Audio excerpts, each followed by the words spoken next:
What's up everyone, how are you all? Today we are back with another blazing Naruto story. What if Naruto dies in front of Tsunade? If you enjoy then please like, share and do comments. And also check the description to original creator of this beautiful creation. Today, it was raining, harder than usually compared to how it was mere hours ago. But it wasn't the rain that was discouraging to the people gathered at the gate of Konoha. You see, earlier that day, a team of 4 genin led by a new chunin were sent to retrieve a rouge shinobi by the name of Uchiha Sasuke. It was then that things went from bad to worse as the team had encountered the Sound 4, said to be Orochimaru's top bodyguards, along with a 5th member who was supposed to be Orochimaru's next body if he had not had a fatal disease.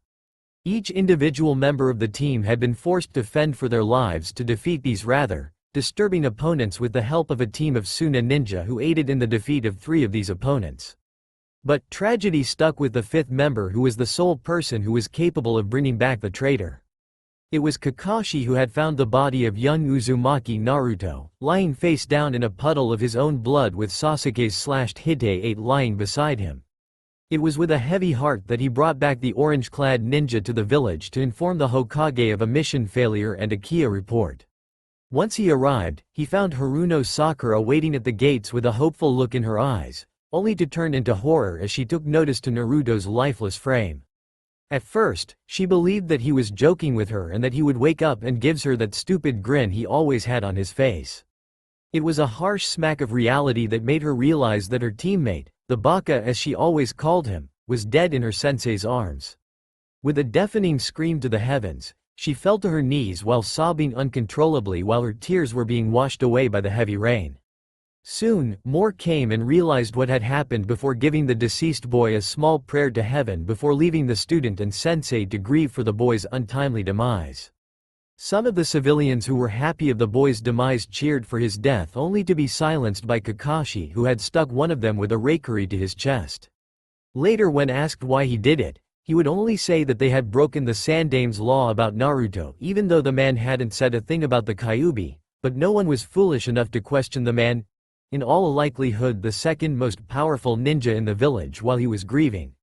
Eventually, Tsunade had found out about Naruto's death, and it was then the Hokage had pronounced Uchiha Sasuke an A-ranked missing nin with a bounty of 500,000 ryu for his carcass, whether it be dead or alive. At first the council had testified that the Uchiha didn't deserve such a high ranking and should be lowered to at least a B or C rank missing nin. The council was almost immediately silenced after Tsunade punched one of the civilian councilmen's head clean off his shoulders before stating that her word was final. Of course they could have ordered her to step down as Hokage after that, but they didn't dare risk the wrath of a very pissed off Tsunade who could take them all on with little to no effort. All the while, many of the Rookie 9 along with Team Guy, as they had come to be known, took Naruto's death very hard. Poor Hinata had almost committed suicide if it had not been for her father, Hyuga Hiyashi, who had stopped her before the deed could be done. All in all, it was the day many would mourn and the day even more would never forget. Even the heavens above were shedding tears for the fallen hero as the rain continued to pour down upon the village known as Konoha. But back at the Valley of the End, the rain wasn't even touching the person who was being mourned. The said boy was simply sitting at the foot of the statue of the Shodan while toying with the chain that was connected to a plate in the center of his chest. At first he was freaking out to the point that it wasn't even funny. He shouted for what felt like hours before finally calming down enough to let it all soak in. He was dead, he was stuck on this damn chain that was somehow connected to the ground, and he was alone again. So it was with a sigh that he picked a spot and waited to see what would happen to him next. Beginning to feel bored, he glanced around at his surroundings and whistled to himself at the destruction that was caused due to his battle with Sasuke. The surrounding landscape had many small craters embedded in the valley walls, while the small pieces of land in which the 2 statues stood on had a giant fissure along with 2 holes in the bottom of Madara's and the Shodan's feet. Man, I didn't think we would do this much damage to this place. I guess we really were pulling out all the stops after all, said the boy aloud while he continued to fiddle with the chain. Suddenly, a pair of sliding wooden doors appeared in front of him before opening to show a blinding white light. Soon, a figure stepped out and was wearing a white shitage, a black kasode and hakama, and a white hakama himo. When the light died down enough, Naruto looked at the figure's face to see that it was a man with short brown hair and light brown eyes while sporting a pair of black-rimmed glasses on his face. The said man stared at Naruto with a smile as he started walking closer towards the boy who was now standing in a taijutsu stance as he prepared to fight off the mysterious stranger. "No need to be so hasty, young one," said the man politely as he continued to walk towards Naruto. "I'm only here to help you get away from this place." "How do you plan to do that, Four Eyes?" asked Naruto while still in his fighting stance. The man only seemed to ignore his question as he continued to walk towards him before unsheathing his sword. Now, Naruto was fully prepared to fight for his life, again, even if he was already dead. "Please relax, I only plan to cut off the chain that binds you here," stated the man before slicing it off near the top, leaving only 4 links to the chain left. Naruto looked back at the man before cheering happily at finally being free. He glanced back at the man who had just cut the chain while sporting a huge grin on his face. Had he looked down, he would have noticed that the chain links suddenly grew mouths and started to eat away at each other before leading upwards towards the plate. Nay, what are you anyway?" asked Naruto excitedly. "And am I going to heaven now?" The man looked down at the young blonde before smiling eerily, which caused the hairs on the back of Naruto's neck to stand on end. "I am a Shinigami, and no, you will not be going to heaven." "What? Why not? I don't deserve to go to hell just because of some damn kitsune sealed inside me." "Indeed you don't, but I never said you would be going to hell either, now did I?" answered the man before looking down to see that the corrosion had finally ended. "And now, it's time to take my leave from here, boy. If you live long enough, I might meet you again one day." Before Naruto could even think of responding, he felt blinding pain erupt from him as the seal that was still on his stomach began to burn away at his flesh.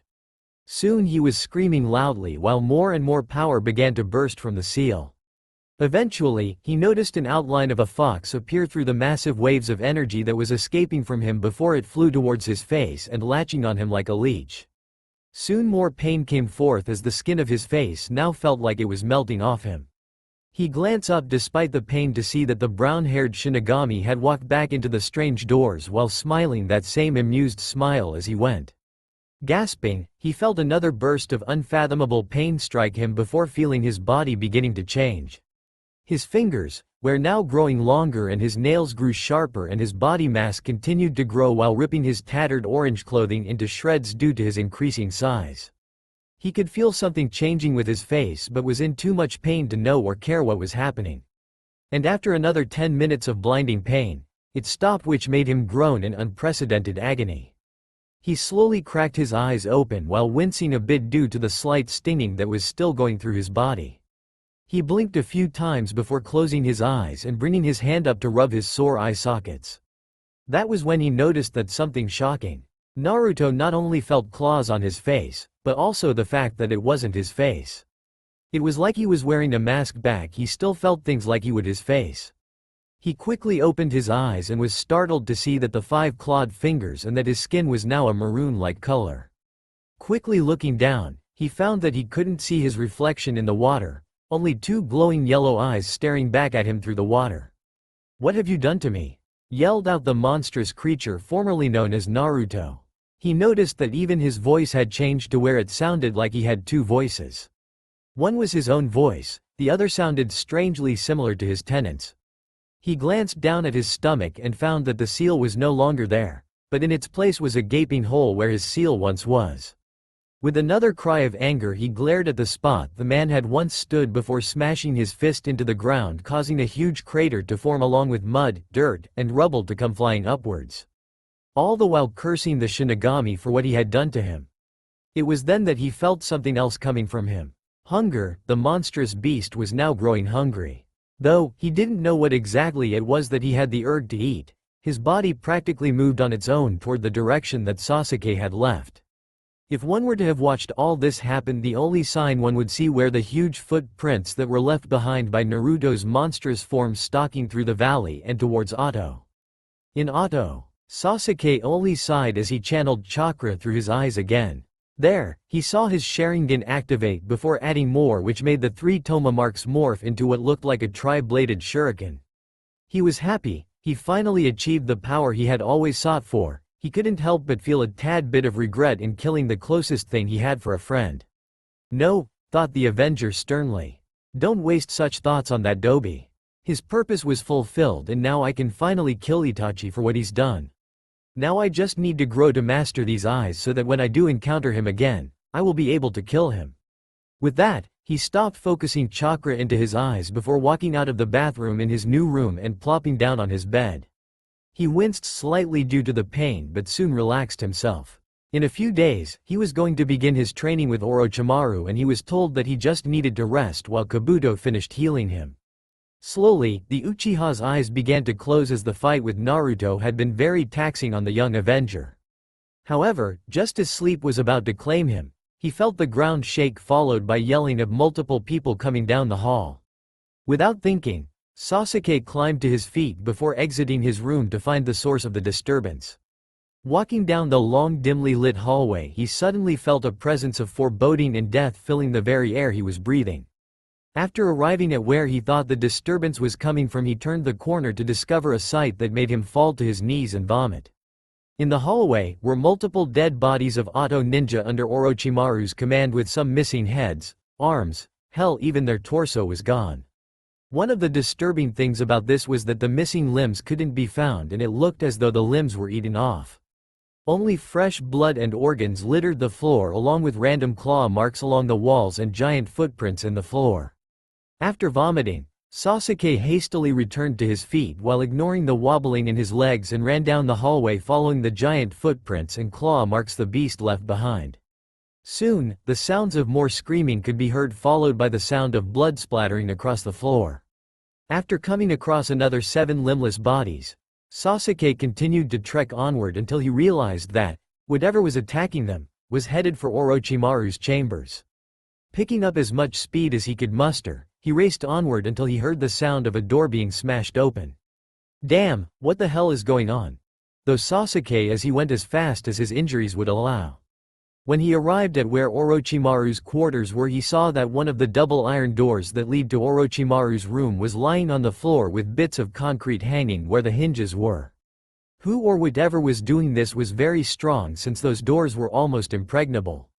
Taking a deep breath, Sasuke peered inside with his Sharingan activated to see a sight that stuck pure fear into his heart. There, floating in the air was Orochimaru's dead core whose body was missing several limbs such as his head, his arms, even his legs. Lying not too far away was Kabuto, who was sprawled out on the floor with his right arm and his left leg missing.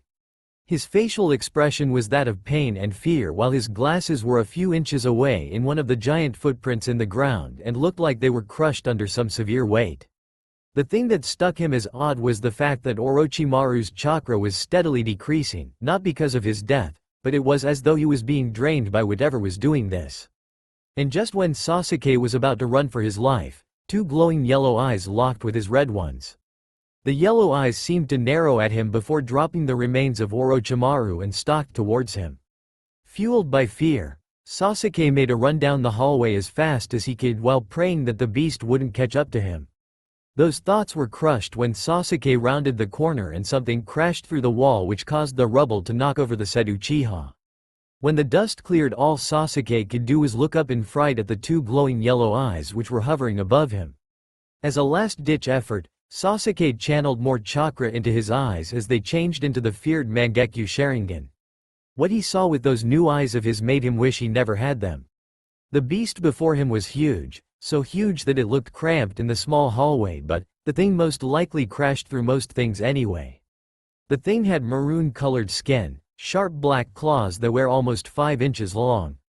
Its face, if one could call it a face, was almost completely white, almost like a mask of some sort with 3 red lines going across each cheek along with a snout with 2 vertical lines for breathing. Its teeth were almost normal with the exception of the 4 fangs were the only thing sticking out. However, the thing that stuck out the most were the 2 long ears that resembled that of the Kyuubi's with a small patch of blonde hair sticking out from the neck. And all he could do was gape at the thing before him while shivering in terror at the killing intent that it was emitting. The beast made no attempt to move at that point, instead, it just stared at the terrified Sasuke while slowly breathing in and out. Then, without warning, The thing spoke in a voice that Sasuke could defiantly recognize. "Hello, Teme." The boy only continued to stare in shock and was now no longer trembling. There was only one person that he knew of that called him that on a regular basis. Naruto? The thing's yellow eyes gave the boy an amused look before answering. Jackpot. So, what do you think of my new appearance? It's disturbing. Yeah, I know, replied the former ninja before his yellow eyes turned cold once more. And, it's your fault I ended up this way. You and that damned Shinigami who did this to me. Wait, what do you mean? You know exactly what I mean, you Teme. If you'd had just come back to Konoha I wouldn't have died and I wouldn't be like this. It's your fault for all that's happened and it's your fault that I had to meet that fucking Shinigami who damned me to a living hell. I told you to go back, didn't I? I told you that I was going to kill you. And for what? Those stupid eyes of yours. Sorry, Teme, but those things look just as stupid as you. And to think I ended up dying for a selfish bastard like you when I could have just killed you and brought your sorry ass back to the village. Sasuke tightened his fists in anger at the last comment before shouting. Don't you dare talk to me like you were stronger than me, you dobe. Remember, I was the one that killed you, not the other way around. Naruto narrowed his yellow eyes at this before grabbing Sasuke far faster than he had anticipated from something so big. You forget that I can kill you now and you could do little to nothing to stop me. And for your information, I wasn't trying to kill you before, but you can guarantee I will rectify that mistake this time. Try it, dobe, yelled out Sasuke before focusing solely on Naruto's masked head. Soon, blood began to pour out of his eye while the veins around the iris became visible. In a fraction of a second, black flames engulfed Naruto's face, which caused him to drop Sasuke onto the ground, who was now panting heavily while his eyes returned to normal. That attack had used up everything he had left and he was hoping that it would be enough to finish off his revived teammate.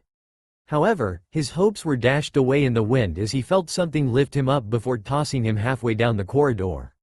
After skidding to a stop, he hissed in pain as he looked around but was shocked to find nothing.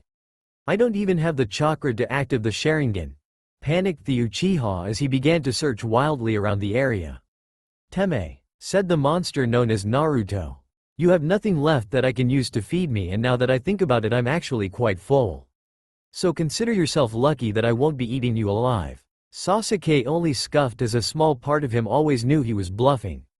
I knew you couldn't kill me no matter what you said, muttered the boy. Oh, I never said I was going to spare your life, Sasuke. Sasuke then felt the surge of fear enter his heart once more as he saw the footprints come closer towards him.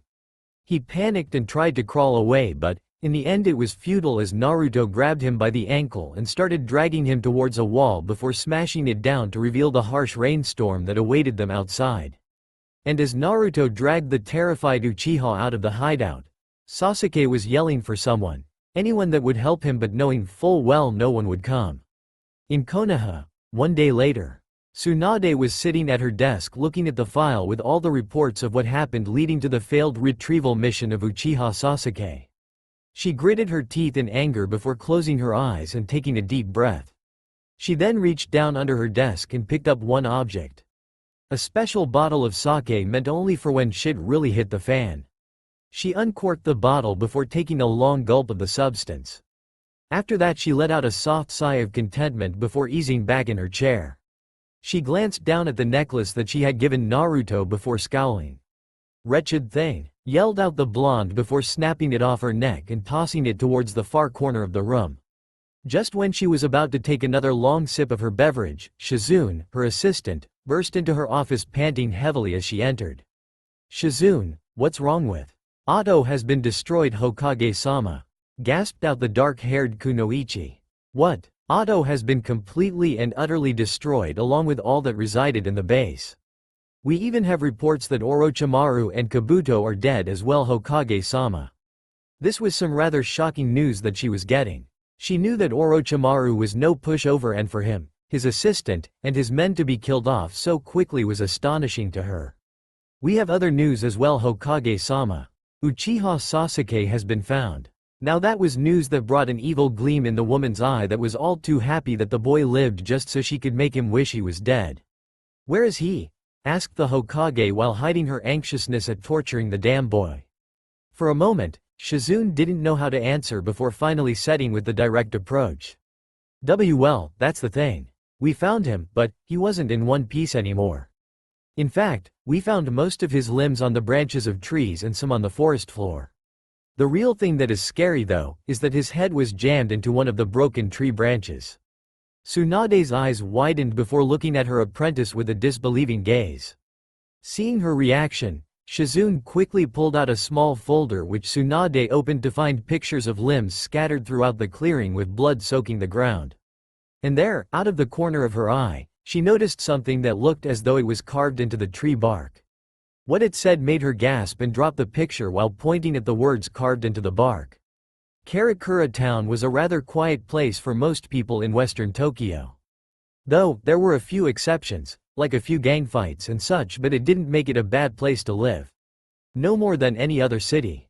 Though for some, it was just one big workout. Since due to an untimely event via Shinigami, at least 3 or 4 times a week there was an attack on some poor soul by a hollow. Still, for 15-year-old Kurosaki Ichigo, it wasn't such a big problem since he almost always ended up killing the hollow. The only exception was a recent one named Grand Fisher who had managed to escape him. Overall, despite being a substitute Shinigami, he felt rather proud of his accomplishments at keeping the town safe, regardless if he would ever openly say it. Right now we find him walking on the path home from school with most of his friends. He glanced down at the shortest member of their little group and saw that Rukia was idly chatting with Tasuke and Orihime. Rukia was the one who had given him these powers, and though he had never told her yet, he was very grateful for what she did. As he and his friends made their way towards home, Ichigo suddenly stopped before looking around hastily. This caused a few of his friends to stare at him oddly due to his strange behavior. "Kurosaki-kun, is something wrong?" asked Orihime softly. "Why, yeah, just thought I heard something is all," replied Ichigo before catching up with them while everyone else went back into conversations. XXX. Nearby, on the roof of one of the 2-story houses, stood a creature that was watching the group of kids closely while staring intently at the orange-haired teenager. The creature licked its lips at the sight of its next prey. Though it never expected that the boy would sense his presence so soon, it just meant that this prey was something worth going after. With this set in mind, it leapt off the roof of the building and onto one of the other ones nearby while being cautious in not alerting its presence to the boy. XXX. With Ichigo, the boy sighed as he plopped down on his bed before shutting his eyes. Ever since he felt that strange burst of Ryotsu, he'd been keeping his guard up the entire time he was with his friends. Rukia, too, had noticed the sign. Though she was better at hiding it than Ichigo was, she still knew it was there. What both scared and confused him was that almost as soon as he felt the burst, it was gone without a trace. Now, he was laying here, wondering if something was going to happen soon when Rukia burst for the closet. "Ichigo, I just got some intel that there is a hollow somewhere around here. Any idea where it is?" asked Ichigo while adjusting himself on the bed to where he was sitting Indian style. Rukia only shook her head in response while putting on her special glove. "I think we should check around that area where we first felt it, then search around there and see if we come up with something." Nodding, Ichigo braced himself for the punch before being knocked out of his body and into his Shinigami form. He rubbed his now sore jaw before looking over at Rukia, who was already over by the widow ledge. "I'll go on ahead. We'll meet back up at the school in 2 hours," stated the girl before leaping out the window and beginning her search. Ichigo sighed as he prepared to do the same when he noticed something rather odd. A small fox perched on the wall just outside his window that was currently staring at him. Now, Ichigo didn't mind animals, but it was rare to see such a small kit sitting out in the open while usually they're out in the woods. The Shinigami only shrugged and leapt down from his open window and began his search. Had he looked back, he would have seen that the fox that was sitting there a few seconds ago was now gone without a trace. XXX. With Rukia, Kuchiki Rukia had been searching for the past hour and a half now, and still had not found a single thing. It was odd to her that any hollow would stay hidden for so long without at least alerting someone to its presence. The fact that the Ryotsu was undeniably one that belonged to a hollow and yet she had found nothing made her worry. Something like that doesn't just disappear out of thin air, thought the young woman with a scowl. It must be somewhere in this neighborhood. Coming up to a street corner, She was about to start down another street when she stopped dead in her tracks. A monstrous amount of Ryotsu could be felt, and when she finally had the strength to move, she glanced up on the roof to see a shadowy figure standing in front of the blazing sun glaring down at her with its crimson-slit eyes. The girl could practically feel the menacing grin appear on the abomination's face before watching it leave her line of vision. The moment it left, Rukia collapsed to the ground, panting heavily with a thick layer of sweat covering her forehead. "What the hell was that?" asked the girl to herself before hearing the sound of her phone ringing. Taking out the small cell phone, she quickly opened it, read the message that Seirei had sent. What she read almost made her drop her phone in fright as she began to shake ferociously. The poor girl shakily closed her cell phone before racing off to find Urahara Kazuki. If anyone could take on what was in the city at the moment, it was him. After all, who else in this town could take on an Ijukas-class hollow, which had not only evaded but killed Shinigami for almost 900 years. XXX. With Ichigo, the substitute Shinigami was getting rather annoyed since he had spent 2 hours searching for this thing and he still hadn't found it yet. Usually, from what he could guess, these things came to you, not the other way around.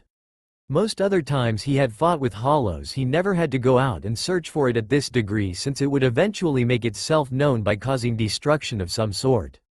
But today was peaceful and not a single person had been injured yet, so that made tracking the hollow, though a hollow's normal rampage, wasn't an option. So for him and Rukia, they had to look for this thing the hard way. It was with a sigh that he turned the next corner to meet up at the school when he saw the same fox he had seen earlier walk out of someone's yard. It was then that Ichigo realized that the kid was staring at him again, and realization caught up to him that only things with high Ryotsu could see Shinigami and that this fox was staring him. It was then he could hear the sound of laughter coming from the fox. Not long after, the fox shot its head back while continuing to laugh hysterically at him, and in doing this, revealed the hole that was in its chest. Then, the most disturbing sight met his eyes as the form of the tiny fox began mutating and growing. The fox's body grew until it was about the same size as an adult lion's, while its small ears expanding a bit and 8 more tails sprouted to join the original. Its fur, no longer light orange and smooth, but scarlet red and coarse. Almost to the point of being sharp. The creature's paws now had 4 razor-sharp black claws poking out, while its once brown eyes turned a bloody crimson with slit pupils. As this whole transformation was going on, the creature continued staring at him with an amused smirk on its face while radiating a fierce wave of foul Ryotsu. Ichigo had to use all his willpower to stay standing while the force that this beast was radiating was still focused solely onto him.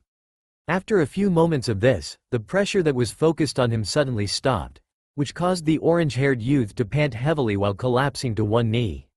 "Pathetic," mumbled the beast while its tail swayed behind it. "And here I thought that you would be entertaining to at least some extent. I suppose it's my fault for expecting fun from some random death god." What are you talking about?" asked Ichigo before unsheathing his huge Zanpakuto from its sheath behind his back. The creature only grinned sinisterly at him before entering what appeared to be a pouncing position. "I've come to kill you, boy. Need I say more?" With that statement, the strange fox-like hollow disappeared from his sight. The next thing Ichigo knew, the fox was upon him with its claws reared back. The young Shinigami managed to barely dodge the attack, only to be stuck hard in the ribs by one of the fox's scarlet tails, which had enough force behind it to send him flying towards one of the nearby houses. With a loud crash, the boy went through the house, while sporting a gash across his forehead with blood soaking out of his hair. He groaned as he shakily returned to his feet while ignoring the screams coming from inside the house. Ichigo waited for the dust to settle from the hole before noticing that the creature was nowhere to be found.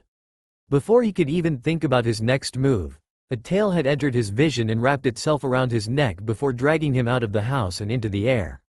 He glanced upwards to see that the creature was now airborne with its claws reared back. This time though, when the beast swiped its claws at him, they connected, making Ichigo gasp in pain as 4 slash marks appear on his chest. Blood spraying out from the wounds. The force behind the swipe sent the unfortunate Shinigami speeding to the ground, which caused a large crater to be left in the concrete. The creature lashed out its tail to one of the nearby buildings and was able to swing its way on top of one of the other houses while looking down into the crater with a bored look in its eyes. "Yup, no fun at all," muttered the hollow. Should have guessed that this would be simple regardless of how much Ryotsu he had. I didn't even get to really play with him for very long. I'll never find him playing with these weakling all the time.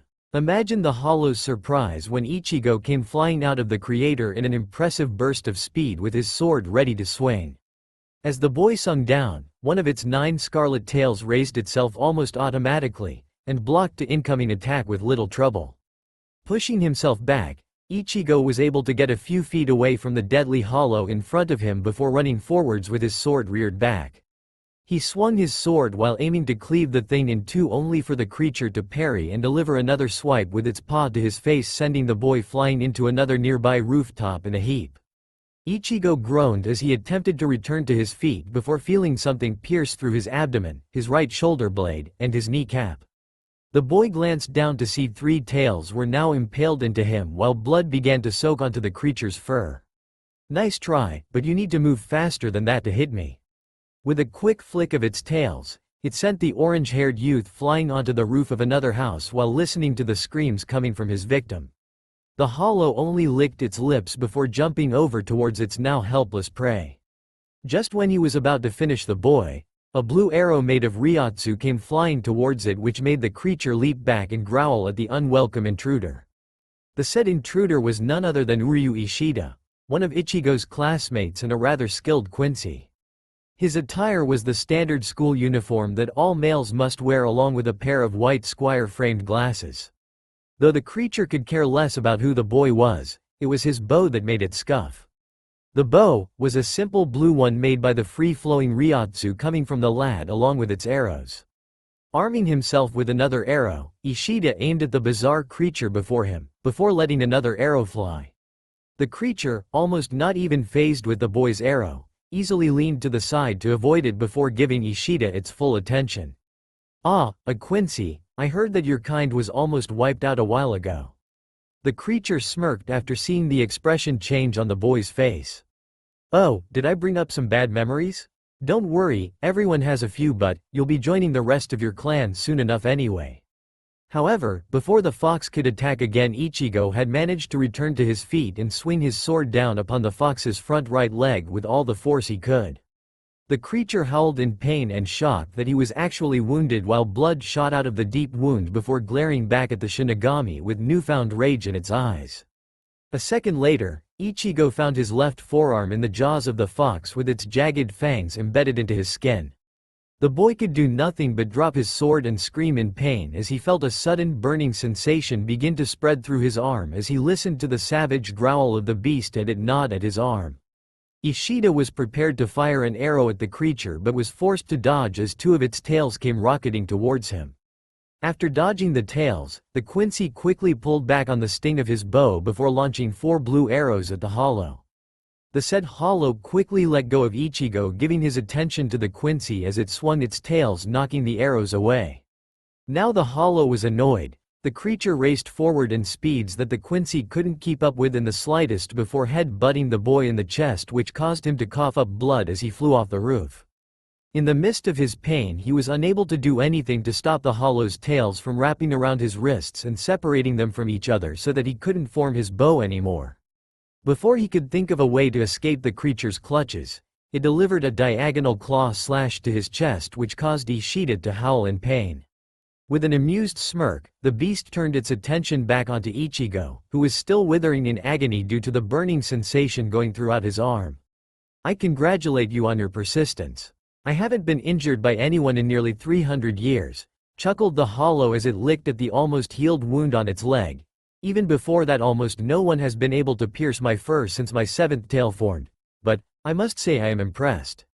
I didn't expect you to actually hit me with that giant piece of crap you call a Zanpakuto, let alone being able to cut me. If you were a hollow instead of a filthy Shinigami, I may have actually taken a licking to you. However, I'm afraid I must end this little game since you don't make very amusing prey anymore." With that said, the beast stalked closer towards the young Shinigami while still carrying Ishida along the way, whose school outfit was now stained with blood. Despite the pain, Ishida attempted to break free from the tails holding his wrists in place before feeling another sharp pain in his wrists as blood began to ooze down his forearms. "I wouldn't struggle, Quincy. My fur is made up of small blades that can easily cut through flesh when I desire. If you wish to prolong your life, I would stop struggling, otherwise you will only end up bleeding to death." Ishida grunted in pain as he said, "Concern? I don't need it." The beast only snorted as he replied, "Concern? You really are looking for a quick death, aren't you? I hunt Shinigami out of hate and eat humans when needed, nothing more, so count yourself lucky that I have a Shinigami in sight and that I have no need to feed. If you're lucky you may survive this." The creature noted with satisfaction that the boy had quit his struggles before focusing on the orange-haired one in front of him. The fox reopened its maw as it prepared to rip Ichigo's throat out and beginning its meal. However, it was disturbed by yet another disturbance. This time though, it was too sudden to notice and was also too quick for it to dodge. The creature screeched in agony as one of its tails was sliced off, which caused the rest of which that were holding onto Ishida to release him. When the Quincy turned to see his and Ichigo's savor, he was greeted with the sight of a pale blonde male wearing a green and white striped bucket hat standing at the edge of the building with his sword drawn. But it wasn't his sword that made this man intimidating, it was the icy cold glare that lay in the shade of his hat that caused Ishida to recoil slightly. Glancing over to the man's left was Rukia, who was looking rather worried for Ichigo's well-being. The beast, after taking notice to the new arrival, snarled in anger, while its now cleaved tail tuned and twisted, throwing blood about, although it was clear that a new one was already forming among the shower of blood. "I didn't think you would show yourself in a place like this, Naruto," stated the man while tightening the grip on his hilt. In response to this, the beast crouched low, like an animal that was backed into a corner. "What are you doing here? Better yet, why aren't you in Hueco Mundo? What was it that drew you out from there? You have never been one to hunt needlessly." The creature now known as Naruto only smirked as his tail began to fully reform. "I was looking for prey and it seems that I'd found someone worth hunting. And, it's not Naruto, you Shinigami scum, it's Kyuubi." The moment his tail was reformed, he quickly inhaled a great amount of air. Before anyone could question what it was doing, Naruto let out a ferocious roar which caused most of the ground that was in its path to be uprooted from the ground. And the creature's target, Urahara, stood impassively while his sword glowed fiery red. Once the dust was cleared away after Naruto's roar, it showed that Urahara was still standing in the same place as before, with a wall of red energy before him with a huge chunk blown off of the left side. He glared at the spot Naruto once stood before, sighing. "It seems like he's gotten away again," thought the man dryly before looking over to see a twitching Ichigo on the ground with a massive burn mark on his left forearm. Sheathing his Zanpakuto, he walked over, pulling out a small blue vial before pouring the liquid all along the burnt flesh. After a few moments of hissing from Ichigo, the scorch marks began to slowly fade along with the puncture wounds on his arm. He glanced over towards Ishida to find that the boy was gone, with a small trail of blood being the only sign that he had wobbled off. When Ichigo turned to face him, he snapped open his fan before bringing it to cover his face. "Well, it seems you've encountered one of Seireiti's most wanted and elusive hollows. I should be amazed you survived, but apparently this will happen again." Ichigo's eyes widened at this before sitting up despite the pain in his stomach and other injuries. What are you talking about? Simple," replied Urahara before snapping his fan shut. "He's interested in you, and that's never a good thing when it comes to him. Other than captains, no one's ever survived a battle with him. Why, is it because of me being a Shinigami?" Urahara only sighed before walking over towards the young boy before grabbing onto both him and Rukia and performing Shunpo back to his store. Upon his arrival, he helped the young Shinigami into his store while his assistant, Tsukabishi Tessai, gestured the three to enter while shooing away Ururu and Jinta. Once the four were behind closed doors, Tessai helped Ichigo sit before taking a seat beside Urahara. After a few moments of silence, Ichigo was the first to speak. "So, are you going to explain to me what that thing is, or what Getaboshi?" The said man swiftly opened his fan and hid his face before adjusting his hat and sighing. "Kid, that thing you were fighting was no normal hollow." "What do you mean?" "Alright, I'll explain what I know from the beginning, and it's a long tale, so pay close attention. XXX. With Naruto, the said hollow was, at the moment, feeding on a human adult he had been passing by. Though he usually never ate humans unless they had unusually high Ryotsu, he needed to recoup the lost energy from regenerating his limbs, and he was feeling semi-angry that his quarry had gotten away, so he needed a chew toy. So in order to let out some of his frustration, he decided to find the closest person with high Ryotsu and just went to town. He scuffed as he took a large bite at the man's open chest before ripping out the entrails while chomping down on the bloody organs. Normally, Hollow just killed to release the soul and devoured it when no free-roaming souls were available, but he had taken a liking to an actual feeding over the centuries. It seemed more natural. As he ate, he couldn't help but snarl as the memory of the man who cleaved his tail off. It infuriated him to no end, and what was worse was that he had been forced to run. Him, Naruto, had been forced to retreat due to one man's appearance. Naruto growled as he looked down at the head of the man he had killed before sweeping his claws across the man's face, causing it to go flying off its shoulders due to the force he put behind it. After all this time, I'm still forced to run from those damn dogs called Shinigami, snarled Naruto while his tail swayed dangerously behind him. To think, I was forced to run when I had my prey cornered and ready to kill. If he hadn't shown up, I could have been eating a real meal, not this piece of shit called a soul. Before the frustrated Hollow's rant could continue, the sound of trees crashing alerted him to a presence behind him. When he turned, he saw the sight of a low-level Hollow stomp its way into his clearing. The creature turned towards Naruto before sneering at him. "What are you doing here, you puny excuse for a Hollow?" Naruto didn't answer. Instead, he continued to munch on his snack while contemplating on what he should do next. "Don't ignore me, you little bastard. I'm talking to you here." Naruto took one last bite of his meal before turning to face the Hollow standing before him. Swallowing his food, he quickly licked his lips clean of blood before disappearing. When he reappeared, a good chunk of the Hollow's arm was gone and was now being eaten by Naruto. He had almost forgotten how much more filling another Hollow after all the years of hunting Shinigami, while feeling a bit of power returned to him from eating the Hollow's right arm. It was when the other creature cried in agony that he decided to finish the job and get a more tasteful meal than the one he was eating beforehand. As the low-level Hollow prepared to seek revenge for his wound, Naruto was already in front of him with his claws extended. In a split second, Naruto was airborne with his claw raised as red Ryotsu streaked upwards behind him as the Hollow's head went flying through the air. Another second later, the body of the said Hollow collapsed to the ground with blood shooting in the air while Naruto started feasting on the flesh of his new meal. However, his meal was interrupted yet again, only this time, it was by the opening of a garganta about 3 feet to his left. Sniffing a few times, he grinned before turning to face the old rival who he hadn't seen in quite some time. However, when he turned to face him instead of a Hollow, he was given the sight of a man with light blue hair and eyes, which had blue-green lines below them. His attire consisted of a white hakama and a black sash, while his white jacket was ragged with an upturned collar. The inner lining was black with the sleeves rolled up, and he was wearing it open, leaving his chest revealed. The only thing Naruto caught that distinguished him from this human as anything but was the remains of a Hollow mask, which consisted of the right jawbone, and his hole that was moved to his abdomen. "Grimmjow?" asked Naruto with a raised eyebrow. "What the hell happened to you?"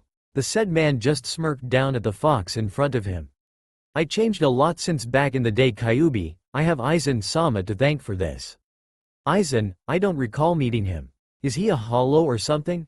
Grimmjow shook his head before answering. "Nah, he's a Shinigami captain, but he plans to eliminate them soon enough." "And you trust a Shinigami scum?" "Sorry, that sounds a little fishy to me." "Don't worry, he can be trusted. Besides, with powers like these, who really cares if he's a Shinigami or not?" "Grimmjow, I hate any and all Shinigami regardless if they are betraying their own or not. Besides, I could care less about how much power I get from this scum. I'm not interested." The man's smirk faded from his face before disappearing faster than Naruto could have imagined. When he reappeared, his fist was already in his face and was punched with enough force to send him flying through the forest and through trees as he went. Eventually, he righted himself in mid-flight as he landed on all fours against a boulder, cracking it from the force of his stop, only to be forced to barely avoid being kneed in the abdomen by Grimmjow, who had suddenly appeared in front of him once more. It was fast. Nearly too fast for Naruto to follow as the Grimmjow held his blade against Naruto's throat as he was pinned against the boulder. "You were always just a little bit better than me. Always just a little faster, a little stronger, and no matter what I did the difference never seemed to change, but look at you now, Kyuubi." "Yeah, You have so much to be proud of, finally beating me by begging for scraps from a filthy death god." The said man just snarled down at Naruto before raising his hand and opened his palm to show a glowing red ball of Ryotsu, which in turn Naruto recognized as a Sero immediately. Even for him, a blast from this range, Naruto closed his eyes and awaited his death, only to feel a hand grip his neck and lift him into the air as the lower half of his body lay limp on the ground. "My orders were to bring you with me to Las Noches by any means necessary. That means I can beat you to an inch of your life and drag your worthless ass back there if I have to, but I'm showing you a rare act of kindness and giving you the chance to come willingly.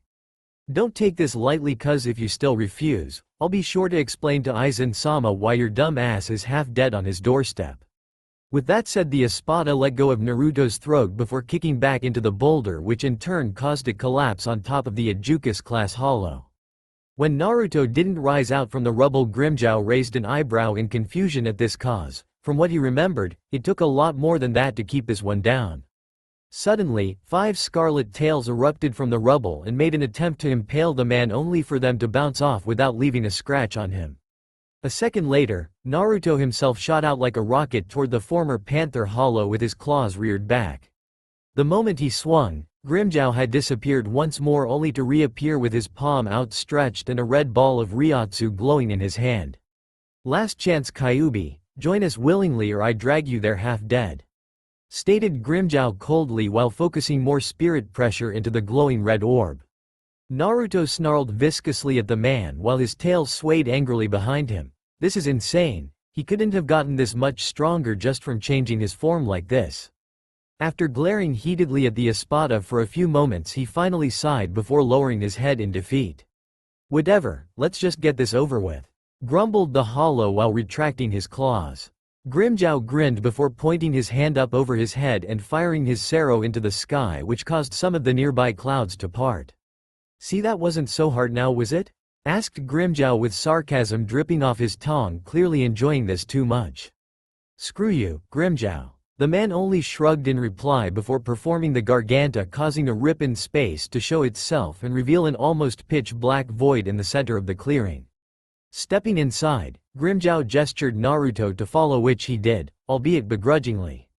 Once inside, he watched as the tunnel began to close and the light coming from the mortal realm began to dim slowly. And, all the while, he couldn't help but feel awkward about going to this place. "Why do I get the feeling like something strange is going to happen?" thought Naruto as the tunnel finally closed off his only escape, not knowing what new changes were about to occur in his future. Ichigo sighed as he stared up at the white ceiling of his room.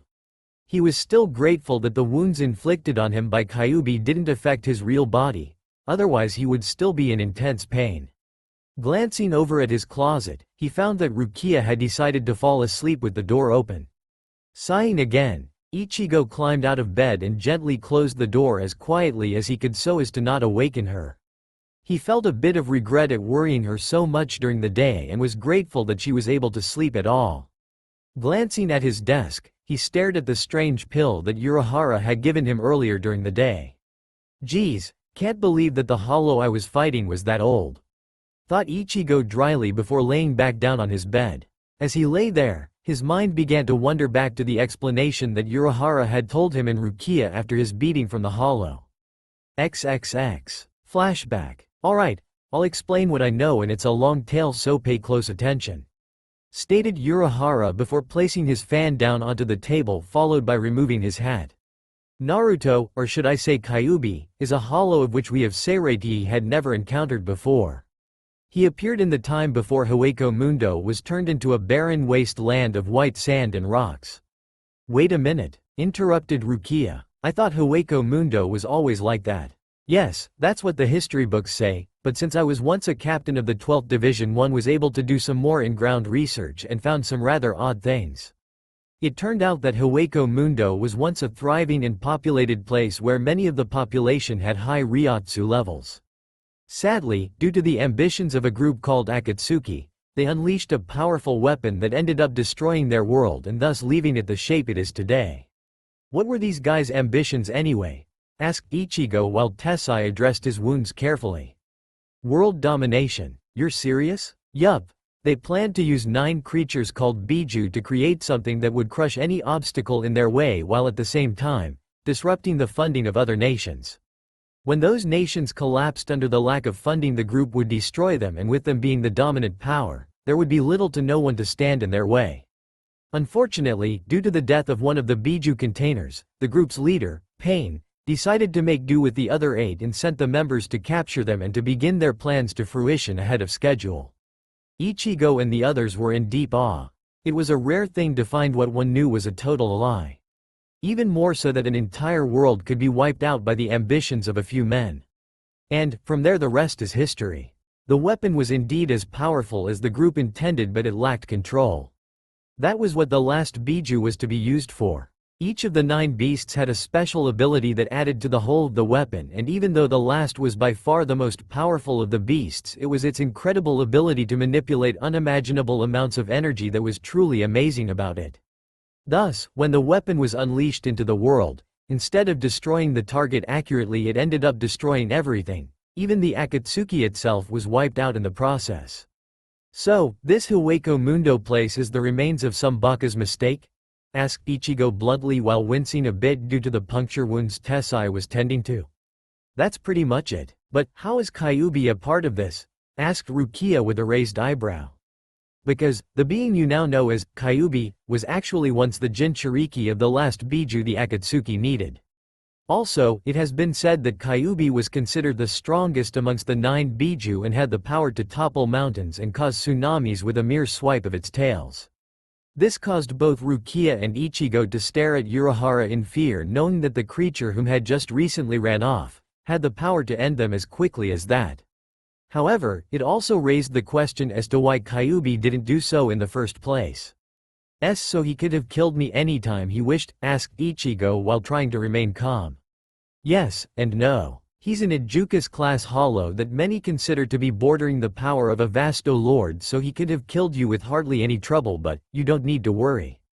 The Kyuubi that exists today doesn't have the power like the original did back then. I will say this though, he's far from weak, and even as an Ijukas class, some of the captains in Seireiti would have trouble with him. Why is he such a problem? Can't you just send 2 of these captains after him and just finish him off? It's not that simple. Captains can't leave Seireiti that easily. A captain just coming to the real world would cause massive problems, since this world was never meant to experience the power a captain wields normally. And just what does that mean? Asked Ichigo. The world would become distorted, just as when a hollow appears. I believe you've seen this before, but with a captain it would happen to such high extents that windows would break as they passed, animals would begin acting violent, and anyone with any spiritual awareness whatsoever would become so overwhelmed it could even cause them harm. The only reason that Kyuubi didn't cause the same reaction is because he is extremely skilled at controlling energy. Whether it's to hide his presence or to keep bystanders safe. Bystanders? Asked Rukia with a surprised look. Urahara slowly nodded his head. It's one of the strangest things about Kyuubi that we still don't understand. Unlike regular hollow, he hardly ever goes after human souls. Seemingly only hunting Shinigami, but even when he does go after the occasional human, they are ones that would have had the gates to hell open anyway. Ichigo couldn't help the shiver running up his spine, remembering the bone-laden doors he has seen weeks before when he and Chad had met the small boy inhabiting the body of a bird. Even if the guy is nice enough to not want to get other people involved, he still hunts Shinigami and hurts people while doing it, so why not just send a couple of these captains after him and be done with it? Asked Ichigo. With a deep sigh, it would be rare for even one captain to come and handle a single hollow. Never mind 2 together unless it was a big invasion of high-level hollow. The point is, even if they want to kill Kyuubi, it's almost impossible for a captain to do so, since one wouldn't be enough, and they are normally never ordered to step into these types of affairs unless absolutely necessary.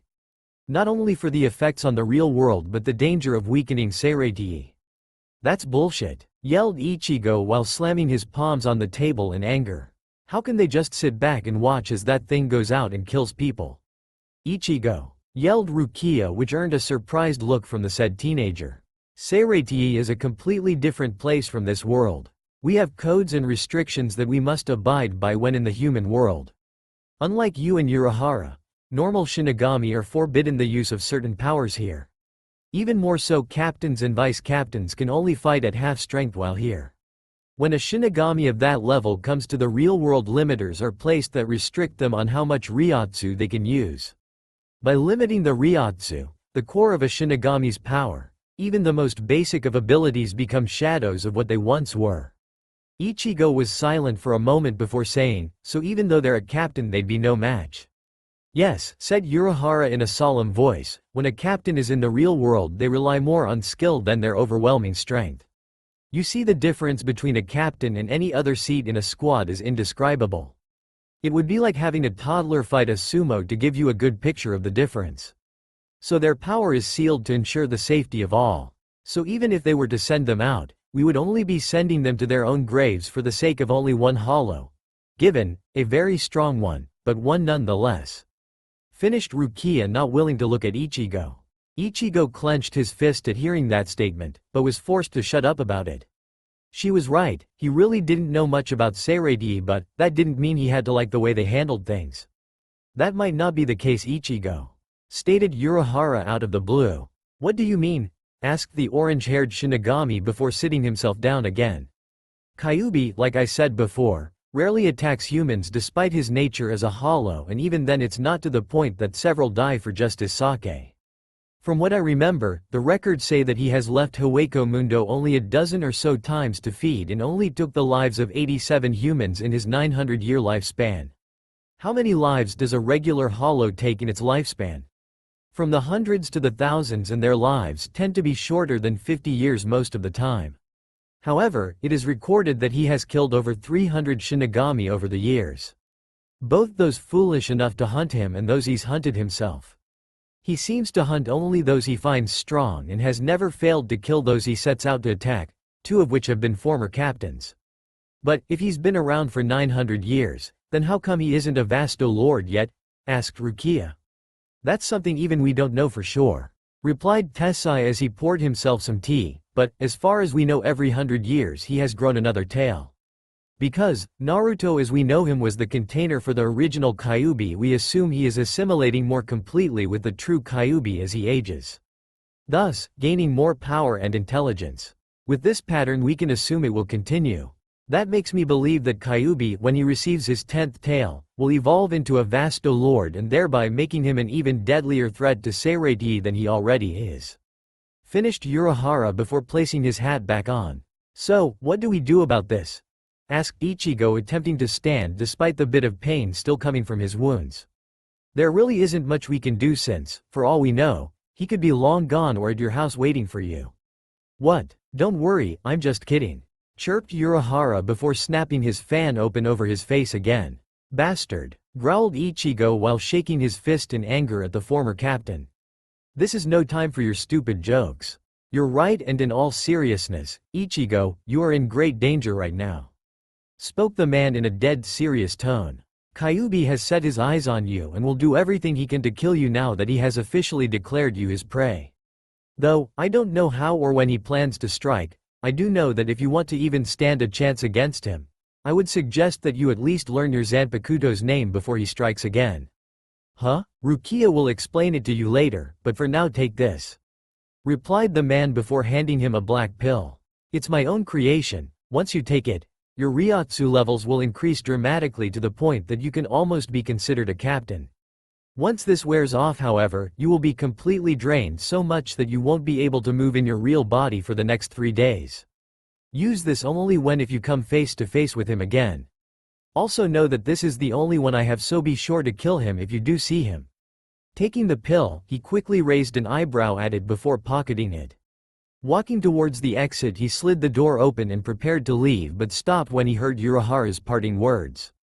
"Don't let your guard down, Ichigo. Kyuubi could be anywhere at any time and you won't even know he's there."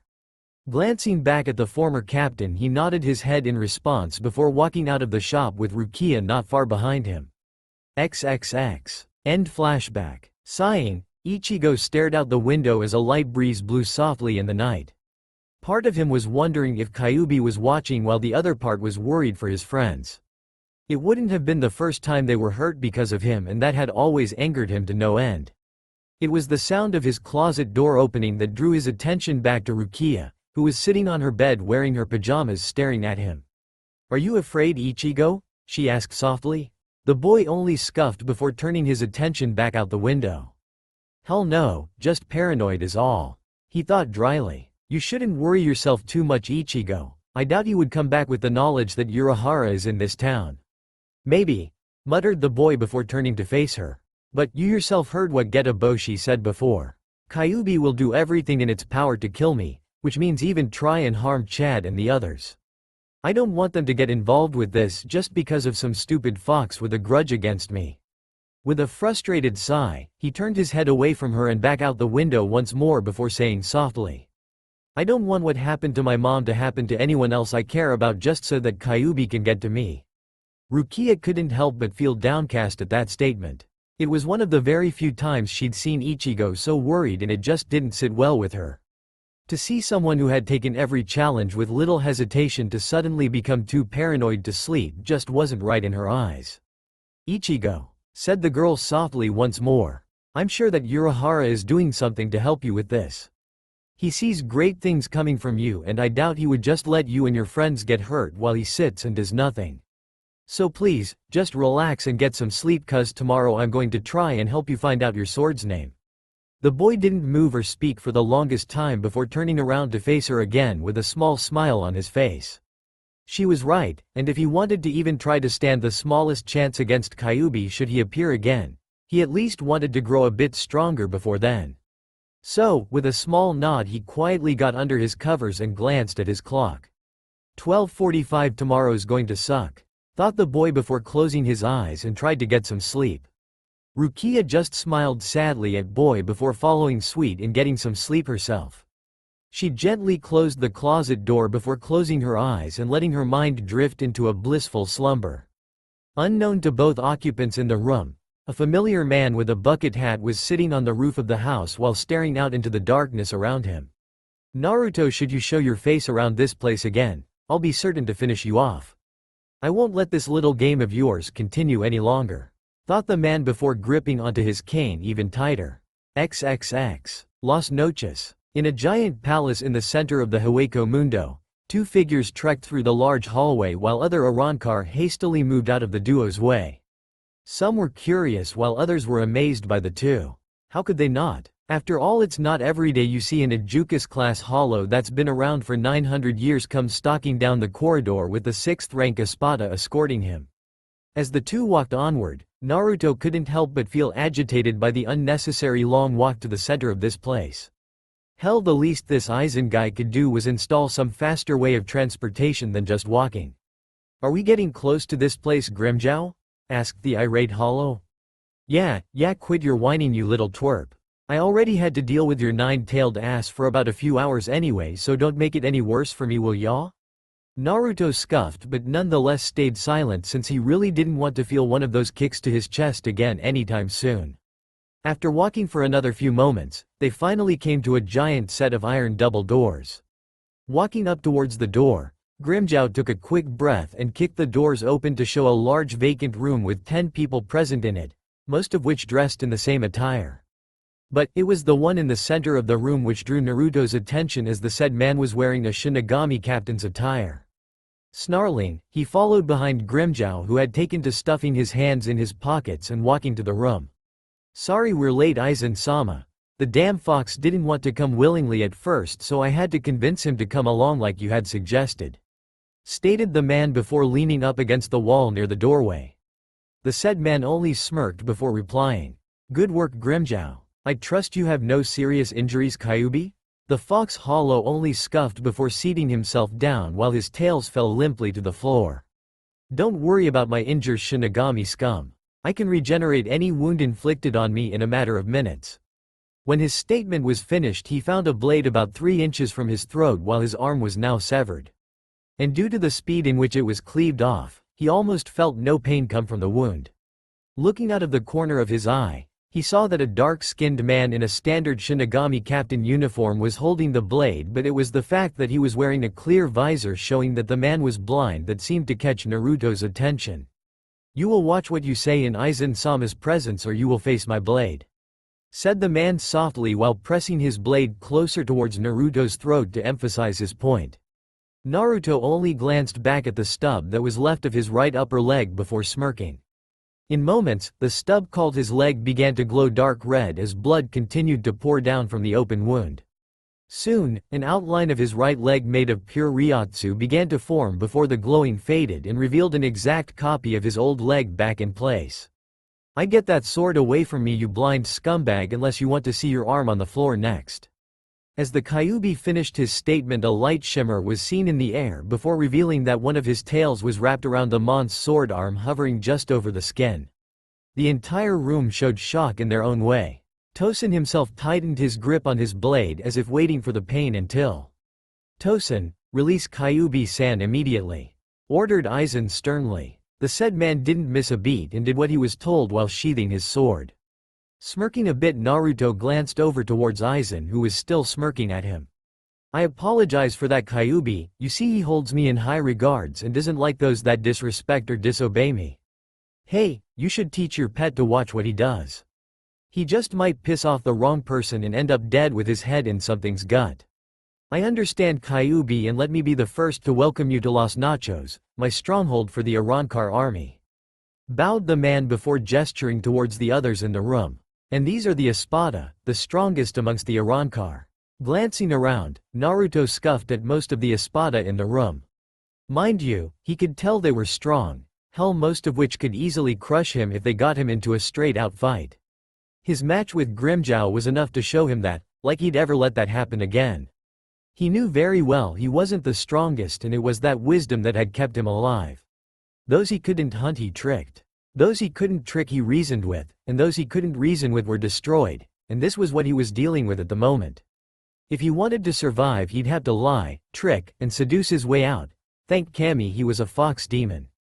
Despite this, he still kept his bored expression on his face as he glanced back at Aizen.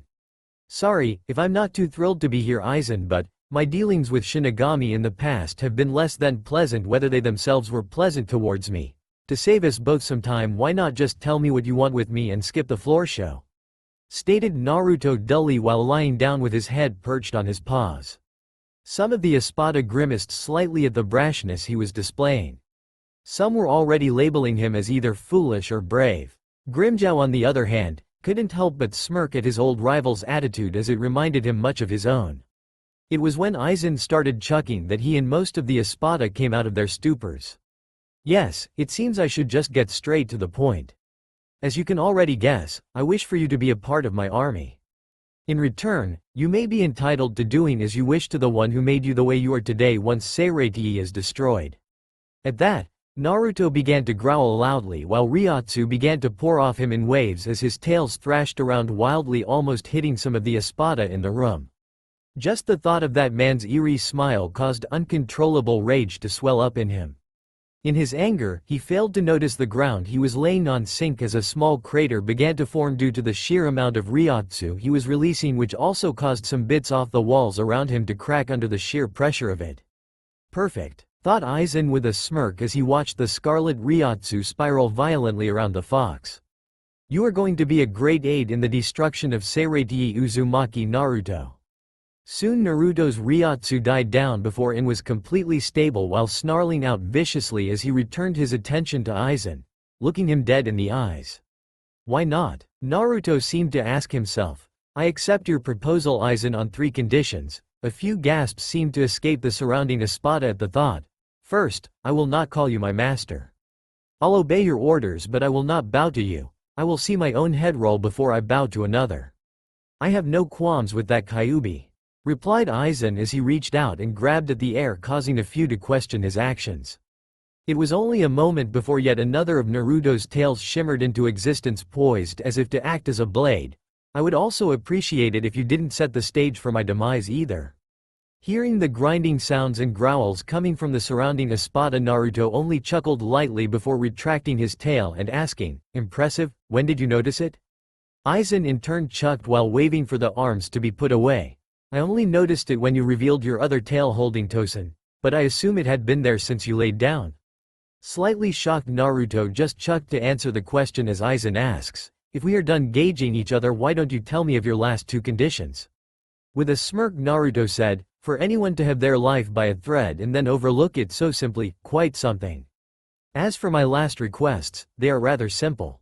I will come and go as I like while not performing missions for you, and I will not required to live within Los Nachos. For the first time Aizen had shown a quirk of irritation hearing Naruto's request. Exactly what Naruto had wanted to see, just as I thought. He wants to observe me for some reason. Not just to fight for him. This could work to my advantage if I play this right. Aizen slowly straightened in his seat before saying, I'm more than willing to agree to your first two terms Kyuubi, but to reside outside Los Nachos would cause me great troubles. Is there no way you would concede to building a home within my walls? Finished Aizen in a steely gaze that sent all the other Espada into, oh shit, mode. Naruto kept a steely gaze of his own before smirking and looking around the room before ending his sights on Grimmjow and smirking, only if I can have his room. As several laughs broke out around the room, even Aizen himself broke out into a mild laugh as Grimmjow sputtered, Kyuubi teme.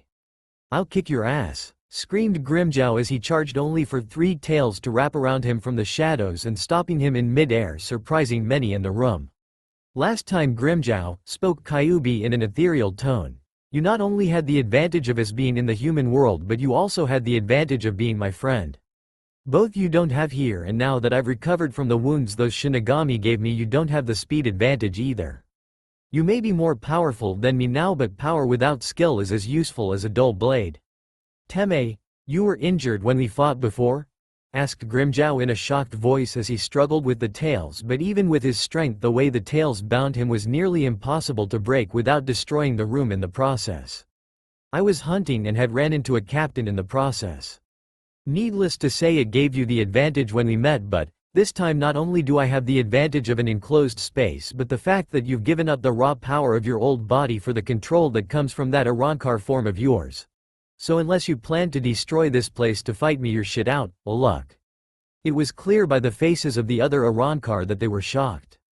And Ijukas had just put an Espada in their place with little more than control over the battlefield and a well-placed threat. As the sounds of light clapping was heard, they all turned to see Aizen with a wide smile on his face and an almost glee-filled look to his eyes, exactly what I had hoped for. In all of creation there is only a handful of beings as old as you, and your experience shines through. It's true that I wished you to join me for unique powers, but even more so was your unequaled experience, and that experience will lead to Seireiti's downfall. Well, I'm glad you're satisfied, replied Naruto with a little tentativeness to his voice. He had thought this Aizen was fairly straightforward to deal with, as was Orochimaru, but it seemed he kept much more hidden away than the snake ever did. Now, Kyuubi, I have a small gift for you, to show my thanks for joining me. With that said, a small black orb appeared in his right hand and began to glow brightly for a moment before a burst of Ryotsu was fired at Naruto, which had struck him dead in the chest, causing Naruto to groan in sudden pain and hunch forward slightly. Then, just as quickly as the beam had connected, it had subsided, leaving all in the room to wait patiently as the thick cloud of steam to disperse which had obscured everyone's view of the legendary Fox Hollow. Once the steam began to die down enough for everyone to see, kneeling in the center of the room, was a hunched-over figure clad in nothing but his bare skin. His hair, whom many assumed was going to remain crimson like his fur, was long and semi-spiky that stopped just a bit above his shoulders, yet was now the same sun-kissed blonde as when he was a human, with the exception of a few red highlights on the tips of his spikes. His face bore the remains of his hollow mask, which went from his right cheek all the way to his temple before stopping while curving around his eye. He bore 3 whisker marks on his left cheek, while the right cheek, which was covered by his mask, had 3 jagged red marks signifying his whiskers. Beside him lay a lone katana with a red hilt and sheath. The blade was about 27 inches long and 1.5 inches wide. The thing that was strange was that, unlike some of the katanas that the Espada wielded, the blade was pitch black with no light shining off it. Almost as if the light was being eaten by the blade. The guard was also rather strange, as it consisted of 4 fang-like objects, all of which pointing clockwise with a rim held by the tips of the fangs. His body structure was built but not bulky, but with his form still kneeled it was difficult to guess his height. Another thing that wasn't determined yet were his eyes, which had been closed the entire time. His ears had also changed as they seemed to be a bit pointier than an average person's ears should be. Another noticeable thing was that his former onyx claws were replaced with more normal-looking claws, each one still looking just as sharp as the last. Upon closer inspection, one would notice that his canines had also changed to rather jagged fangs which poked out a bit from under his lips. After a few moments of silence, Naruto groaned softly before raising himself up, cracking his neck in the process. Now that he was standing, they could tell that he was about 6'3", but his eyes still remained closed. They did find that his hole was now located in his right shoulder, a thing he would find quite funny later on when he noticed it. The Teme still seemed to find ways to insult him even from the grave. "Aizen," stated Naruto in his same voice before opening his eyes to reveal the same crimson-colored eyes as before but with the regular round pupils of a human. Then in a normal human voice he said, "I would appreciate it if you would warn me next time." The said man only chuckled a bit before tossing him a white robe for him to wear. Snatching it out of the air, he quickly put it on before bending down to grab his sword while sheathing it. "You will be evaluated tomorrow afternoon to find what rank we should place you in among my army. In the meantime, Ulquiorra Schiffer will be escorting you to your new quarters." Raising his eyebrow, he noticed out of the corner of his eye someone stepping forward. Turning, he came face to face with a pale man with green slit eyes with cyan lines descending from them. His attire was the same as almost everyone else in the room and the remains of his hollow mask being the top of his head, making Naruto think of it as some sort of helmet.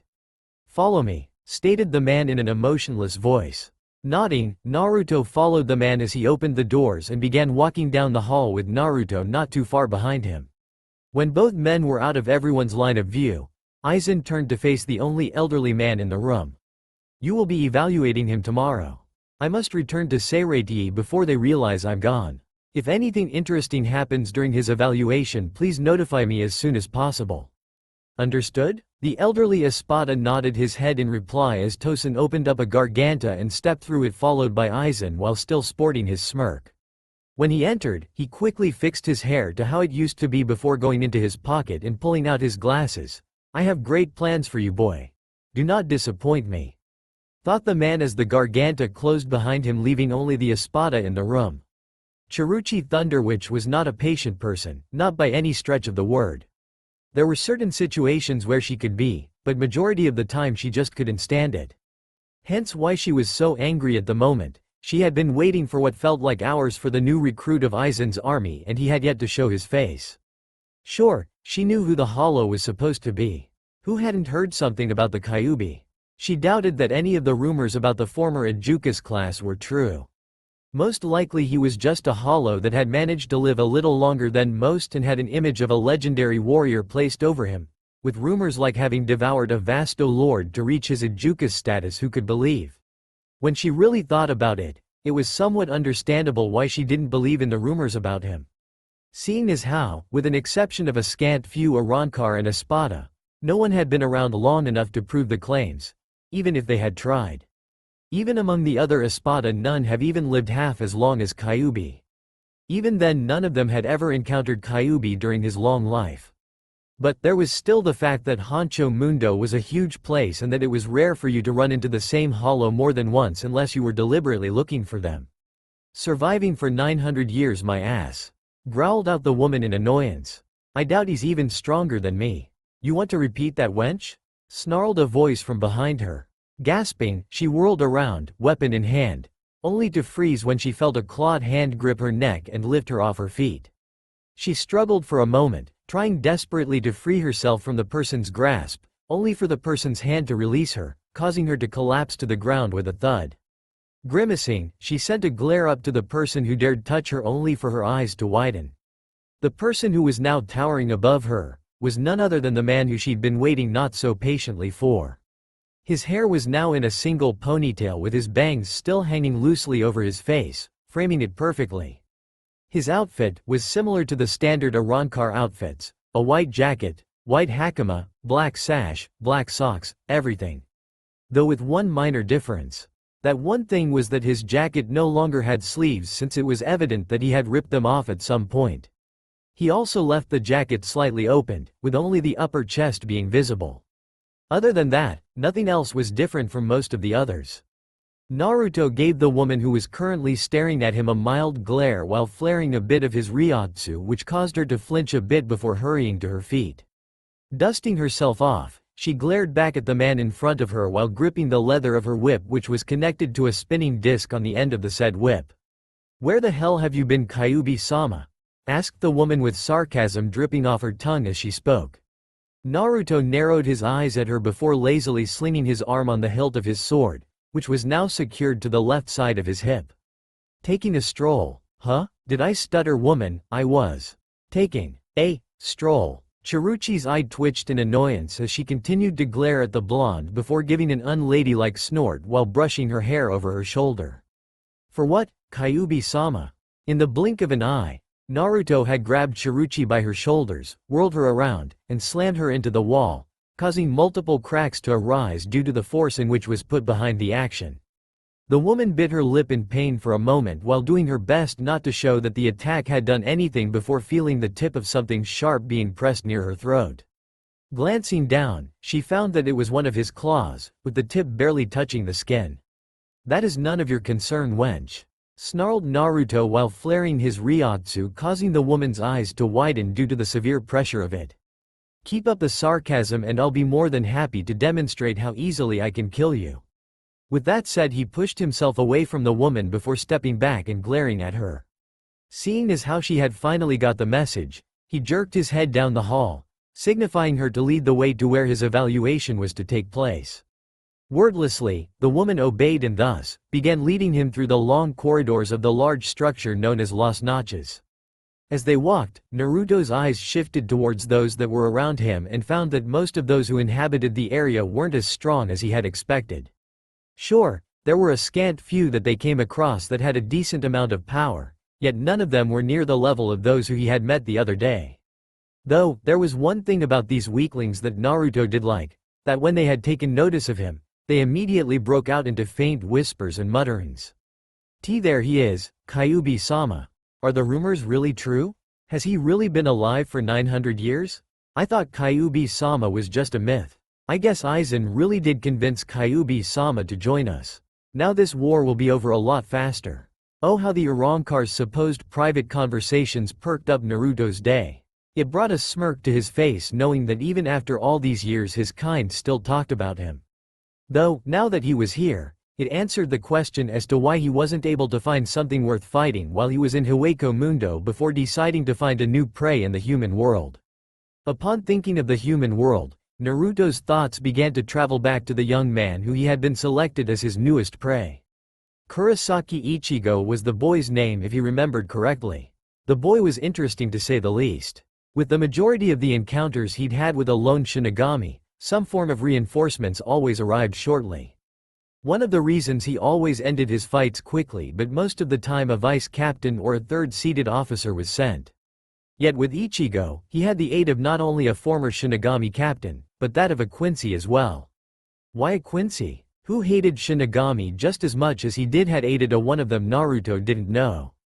Course he didn't care all that much either at the time, since it only served to make the battle even more enjoyable than usual.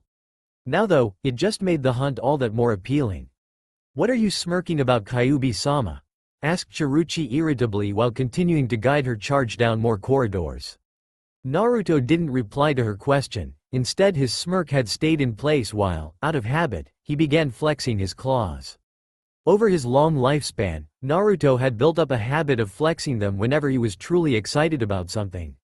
Most of those times revolved around him killing a Shinigami or just simply brawling with another hollow. "Kyuubi-sama," snapped the woman, bringing Naruto out of his thoughts.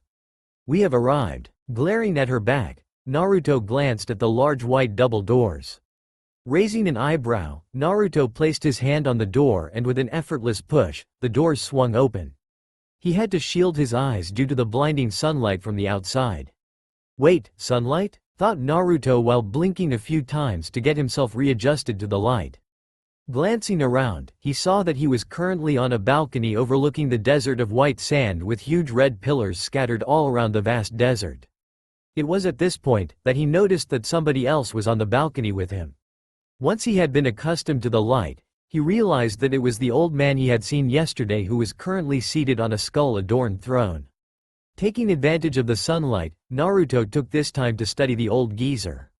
He was old, that much was obvious, while at the same time gave off an aura of superiority and ruthlessness around him. The remnant of his mask was what looked like a five-pointed crown. He bared two large visible scars on his face, one on the left side of his chin and the other across his right eye. His attire was normal with the exception of a short-sleeved jacket with a furred collar. Also, in addition to a standard obi, he wore a belt consisting of 3 thick chains with a sun-crested buckler attached to them. All in all, he looked like the type of man that would be considered the leader among the group of people he had seen yesterday. "Ah, you have arrived," spoke the man as he turned his cold gaze towards him. "Then let us proceed with the evaluation, shall we?" Nodding his head, Naruto watched as the man heaved himself off his seat while the said throne began to dissolve into the air. When the chair was gone, the elderly Espada gave him a quick once-over before nodding to himself. What the man was nodding about, Naruto had no clue. "What happens now?" asked Naruto with a raised eyebrow. The man stuck a thinking pose. Mostly it was him just stroking his beard thoughtfully before disappearing. Naruto's eyes widened until he felt someone's hand on his shoulder. Instinctively, Naruto quickly smacked the hand away, whirled around with his claws at the extended, and slashed along the man's chest. When his claws connected, however, he felt his eyes widen further as they slid along his skin with bits of sparks flying off but not leaving so much of a scratch on him. "Good instincts, Kyuubi," congratulated the elderly Espada before snatching the blonde's wrist with his right hand. But, not good enough. Suddenly, with strength he had not suspected the man to possess, he was tossed into the air before colliding with one of the nearby red pillars, forming a small crater with a cloud of dust obscuring his vision. When the dust cleared, Naruto found that the old man was now hovering high above him with a frown on his face. Snarling, Naruto forced himself out of the rubble and sprung off the pillar towards his opponent, with claws extended. He was nearly in front of the man when the man suddenly appeared in front of him with his fist connecting with Naruto's jaw. The force of this one punch sent Naruto through the pillar he had just came from and into the depths of white sand below. Yet, surprisingly, when Naruto had rose out of the sand with some falling off his shoulders, it was as if nothing had happened. That should have broken my jaw at least, but I barely even felt it. In fact, it felt like he was hit by just a regular attack, despite the obviously large amount of force that was put behind it. "I see you have taken notice to your hero capabilities," spoke Barragan, who had suddenly appeared behind him with his hand rubbing his chin in thought once again. "My what?" asked Naruto, trying his best not to show his surprise by the man's sudden appearance. "Hierro, or steel skin. It's a natural defense which is a result of your compressed spiritual power that protects us in battle against a Shinigami's Zanpakuto.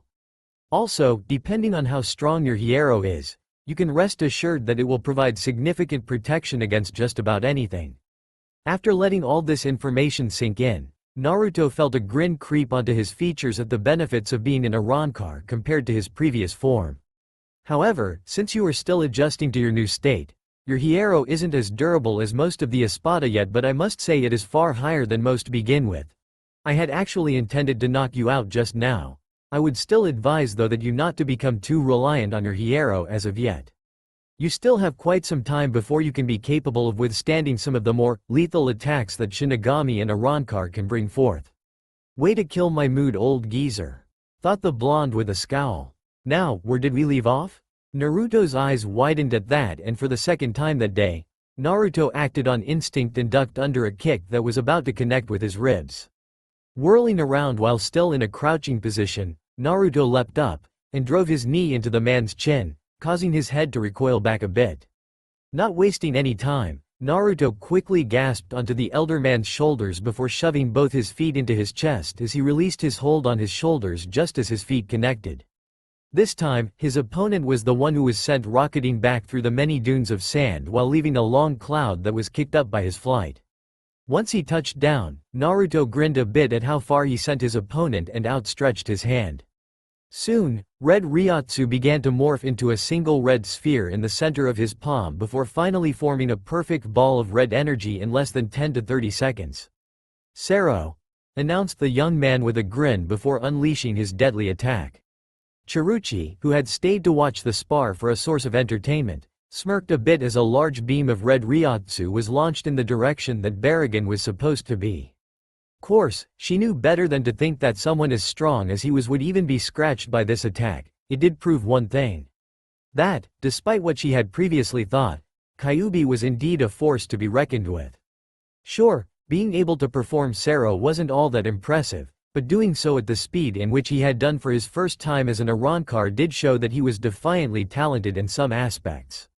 As the cloud of sand began to subside, Naruto stared out into the distance, keeping his guard on high alert just in case the old Espada tried to sneak up on him again. Even he knew that what he had just done more than likely would have little to no effect on the man who could appear out of nowhere in 2 seconds flat. Yet again, you have impressed me, Kyuubi, hollered a familiar voice from above. Glancing up into the sky, he found Barragan once again floating in mid-air with an amused look in his eye with his hands hidden in his coat pockets. Upon closer inspection, about the only sign that anything had happened to the man was that his clothes were a bit dirty, nothing more, nothing less. I must give you credit, I had not expected you to prepare a Sero at such a high speed. Very few can do such a thing in the span of a few seconds, let alone on their first day as an Arrancar. For that, I applaud you, Kyuubi. What can I say, replied the blonde with a shrug. I had plenty of time to learn how to conjure one quickly in my lifetime. Just never used the stupid thing is all. And why's that? More fun to kill Shinigami with my claws instead of a Sero. How do you eat something that's been blown apart? In any case, let us proceed with, shall we? Yeah, let's. With that said, Naruto dug his foot into the ground for a moment, before pushing off flying through the air towards the Espada at high speeds. Had he cared to notice, he would have heard the brief sound of static as he shot towards his opponent. Once Naruto reached his target, he launched a fist at the man's skull, who had effortlessly blocked his attack with his forearm. Growling, Naruto pulled his arm back and leapt into the air again, twisting his body to send a roundhouse kick to Barragan's face. Again, Naruto's attack was useless, as the elderly man had ducked under the attack, with his foot barely missing the man's crown. When he landed onto the invisible ground below him, he quickly springboarded himself towards his opponent, with his claws extended once more. Swiping his claws at Barragan, the man easily evaded it as his attack went sailing over his head. What the man didn't expect, however, was for Naruto to spin around in a complete circle while twisting his body, until his still outstretched claws were now being brought down vertically. The elder Espada smirked a bit as he leaned his head back, sending his entire body with him, thus dodging the attack.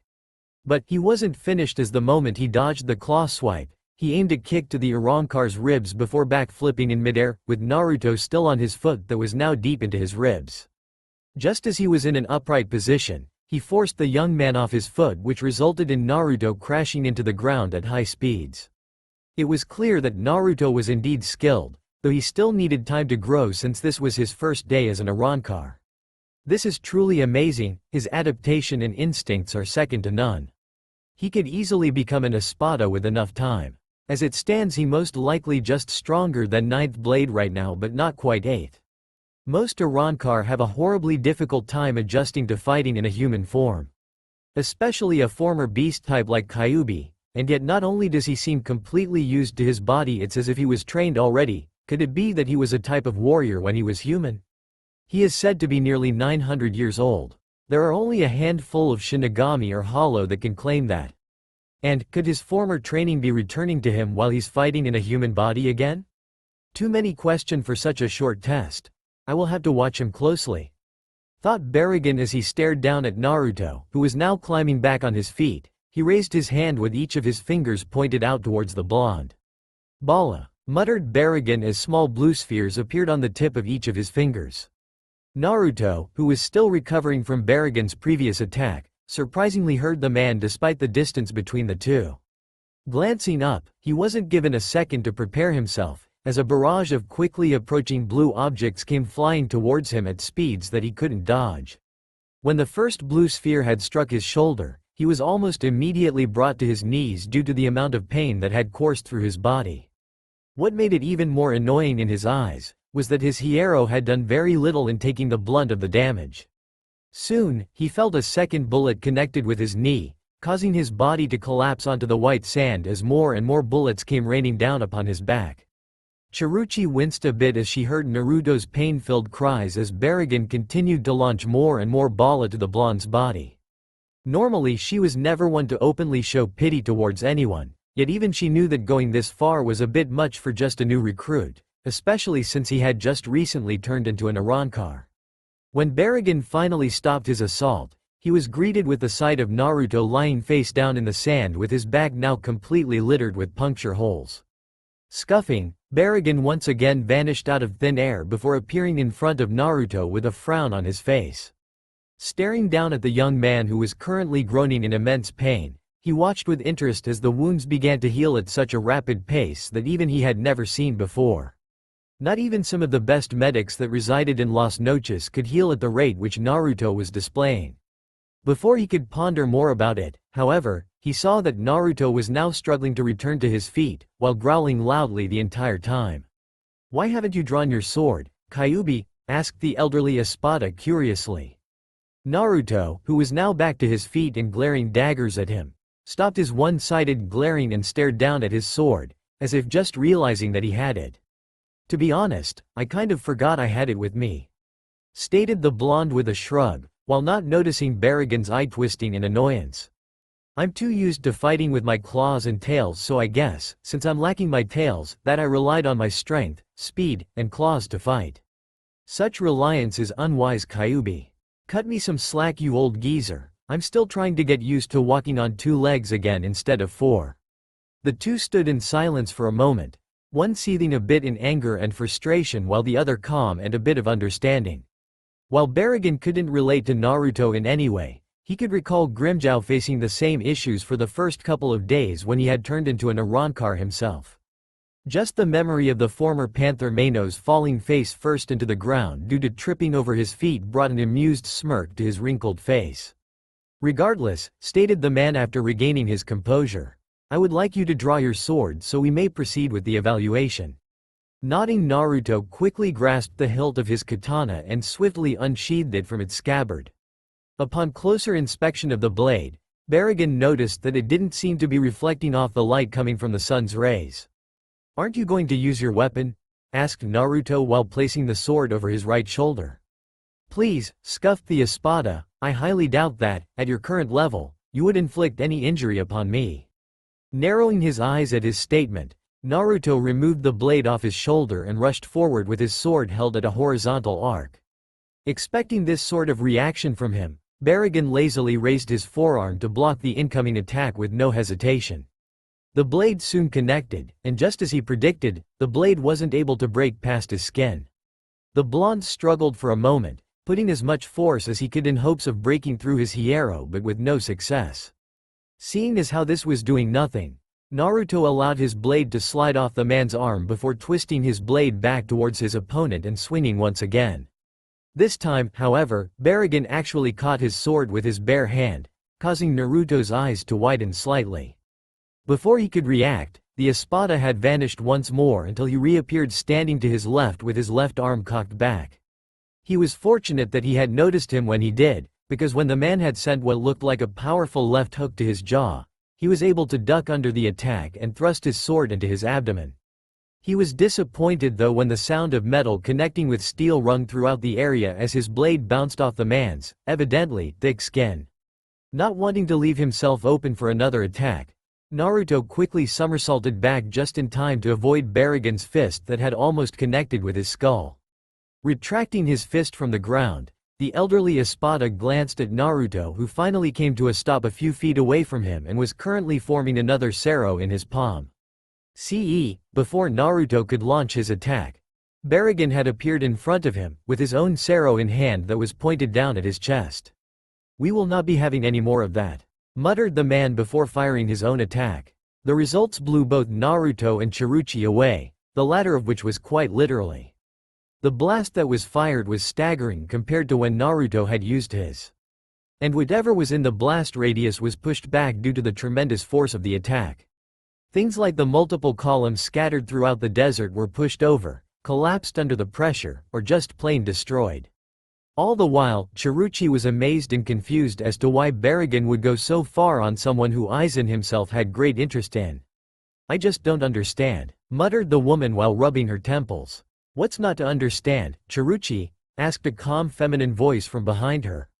Quote. Flinching, Chiruchi whirled around to face that of yet another blonde-haired individual.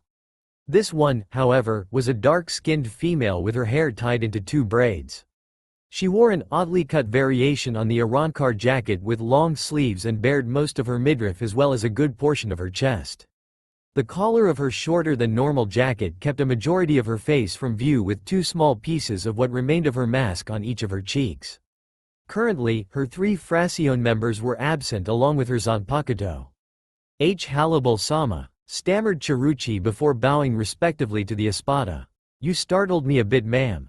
You have yet to answer my question, Chiruchi," replied the woman while leveling the other woman with a stern look on her features. "I'm, just curious as to why Barragan-sama is exerting more force in this evaluation." The woman, now known as Hannibal, continued to stare at her for a moment before shifting her gaze towards the ground, where Naruto now stood panting with the upper portion of his body was severely burned, with most of his skin burnt away. Yet, as she continued to watch him, she noticed that steam was steadily rising off his body, while new skin began to replace that of which that had been previously burnt off. "Interesting," muttered the dark-skinned woman, yet not loud enough for Chiruchi to hear her. "Hannibal-sama?" Focusing her attention back to the woman in front of her, she replied. "I believe the reason in which Barragan is being so extensive in this evaluation is to note of any unique capabilities that Kyuubi may have. Why, I mean, with all respect, Hannibal-sama, Kyuubi seems quite similar to most other Arrancar. Given, he is powerful, but I have yet to notice anything that can be noted unique about him." Narrowing her eyes a bit at the woman, she couldn't help but feel slightly annoyed that the blonde Arrancar's regeneration capabilities were being unnoticed by the pure Baron. Shaking her head, she turned to leave only to stop when she felt a large spike of Ryotsu coming from down below. Back on the ground, Naruto wasn't happy about the situation he was currently in. He never thought that a Sero could be as powerful as it was, and yet he knew that it couldn't possibly be the strongest one the man could conjure. To top it all off, his entire body was screaming in unspeakable pain. Hell, he hadn't been this injured since the time he had gotten after he had just become an Ijuka's class and fought a Shinigami captain. Needless to say, he would have died had it not been for the fact that a Garganta had opened in the middle of the battle, allowing a group of Jillians to interfere with his battle and thus, uninitially aided him in his escape. Now that was a different story. He was fighting a man who was stronger, faster, and overall better than him in every way, with no chance of him escaping. "Kyuubi," spoke the man, who had appeared in front of him once again with a piercing gaze. "I have nearly seen all that is necessary in this evaluation. However, before we can officially declare this test finished, I must witness your released state." "My what?" asked Naruto with a raised eyebrow. "You're released, or in other terms, your original hollow state. How does that work? Must you be so ignorant?" sighed the man, ignoring Naruto's twitching eyebrow. "It is triggered by a process we call resurrección. In this process, you will draw your Zanpakuto and call forth your previous form. Mind you, the changes are partial, so you will still retain a humanoid shape. However, your strength, speed, and overall abilities will be heightened to an extent while also allowing you to regain your previous abilities. So, in other words, my sword is like a key to unlock my old self and powers? If it makes things less complicating for you, then yes." Naruto, instead of getting angry at the old man's comment, stared down at his sword. He noticed that he could see his reflection on the pitch-black blade, yet it made him curious as to why it didn't reflect the sun's rays. As he stared, he realized that, despite a few minor changes, he looked just like he did back when he was alive and young. Though, how Naruto could still remember what he looked like was beyond him. He bit back a sigh when he noticed that his once azure blue eyes were now replaced with deep crimson. Suddenly, as he took one last glance at his eyes, he noticed that his katana began to radiate a deep crimson aura around it. Soon, the sand that was around him began to shift away from the blonde. As the said blonde continued to stare at his sword, oblivious to everything that was going on around him, he saw that his reflection on the sword smirk. This alone freaked him out, and if he hadn't been holding his katana so tightly, he more than likely would have accidentally dropped it. It was after he recovered from his surprise did he hear it. "You know what must be done," whispered a voice from out of nowhere. Glancing around, he found that no one was even remotely near him. "Embrace it, and return to your former glory." After hearing those words, something in his mind snapped. Like something that had been long since forgotten had finally remembered. At that point he had felt his body beginning to move on its own accord. His sword was now held out in front of him with the tip pointing towards his navel. When he realized what was about to accrue, he panicked, tried to regain some control over his body, yet none of his limbs would respond. "Embrace it, Uzumaki Naruto," whispered the voice once more. This time it seemed to be in a soothing tone, as though it sensed his panicked state. After hearing the voice once again, he closed his eyes and forced himself to calm down, though the task itself was difficult. Once he regained his composure, he saw his weapon being reared back until the tip was no longer hovering over his abdomen. "Igami," said Naruto, not understanding himself what he was saying. But at this point, he had put his faith in whatever was happening to him. "Kyuubi no Yoko." Barragan watched, just as Naruto uttered those last words, as he thrust his sword deep into his abdomen. The Espada watched as Naruto opened his mouth to let out a silent scream while beams of crimson energy burst from his mouth and eye sockets. Soon, more of the blood-red energy had shot out from the Arrancar's abdomen, directly from the position where he had stabbed himself. As the beams of energy began to grow, his vision began to become obscured by the whirling sand that was beginning to rise off the ground by some unknown source. Now, Naruto's body could no longer be seen, though the massive wall of sand and rubble that was now swirling around him and towering above everything else in the area.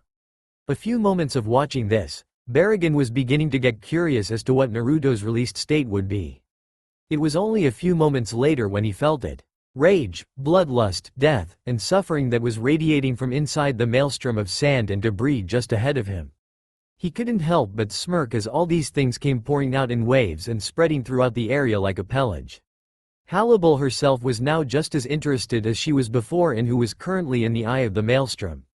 Suddenly, two blood-red eyes snapped open, piercing through the spiraling sand like a strobe light, and were currently glaring at Barragan with what he assumed was anger. Yet the elderly Espada still couldn't make out his body, though the swirling sands, merely outlines of it.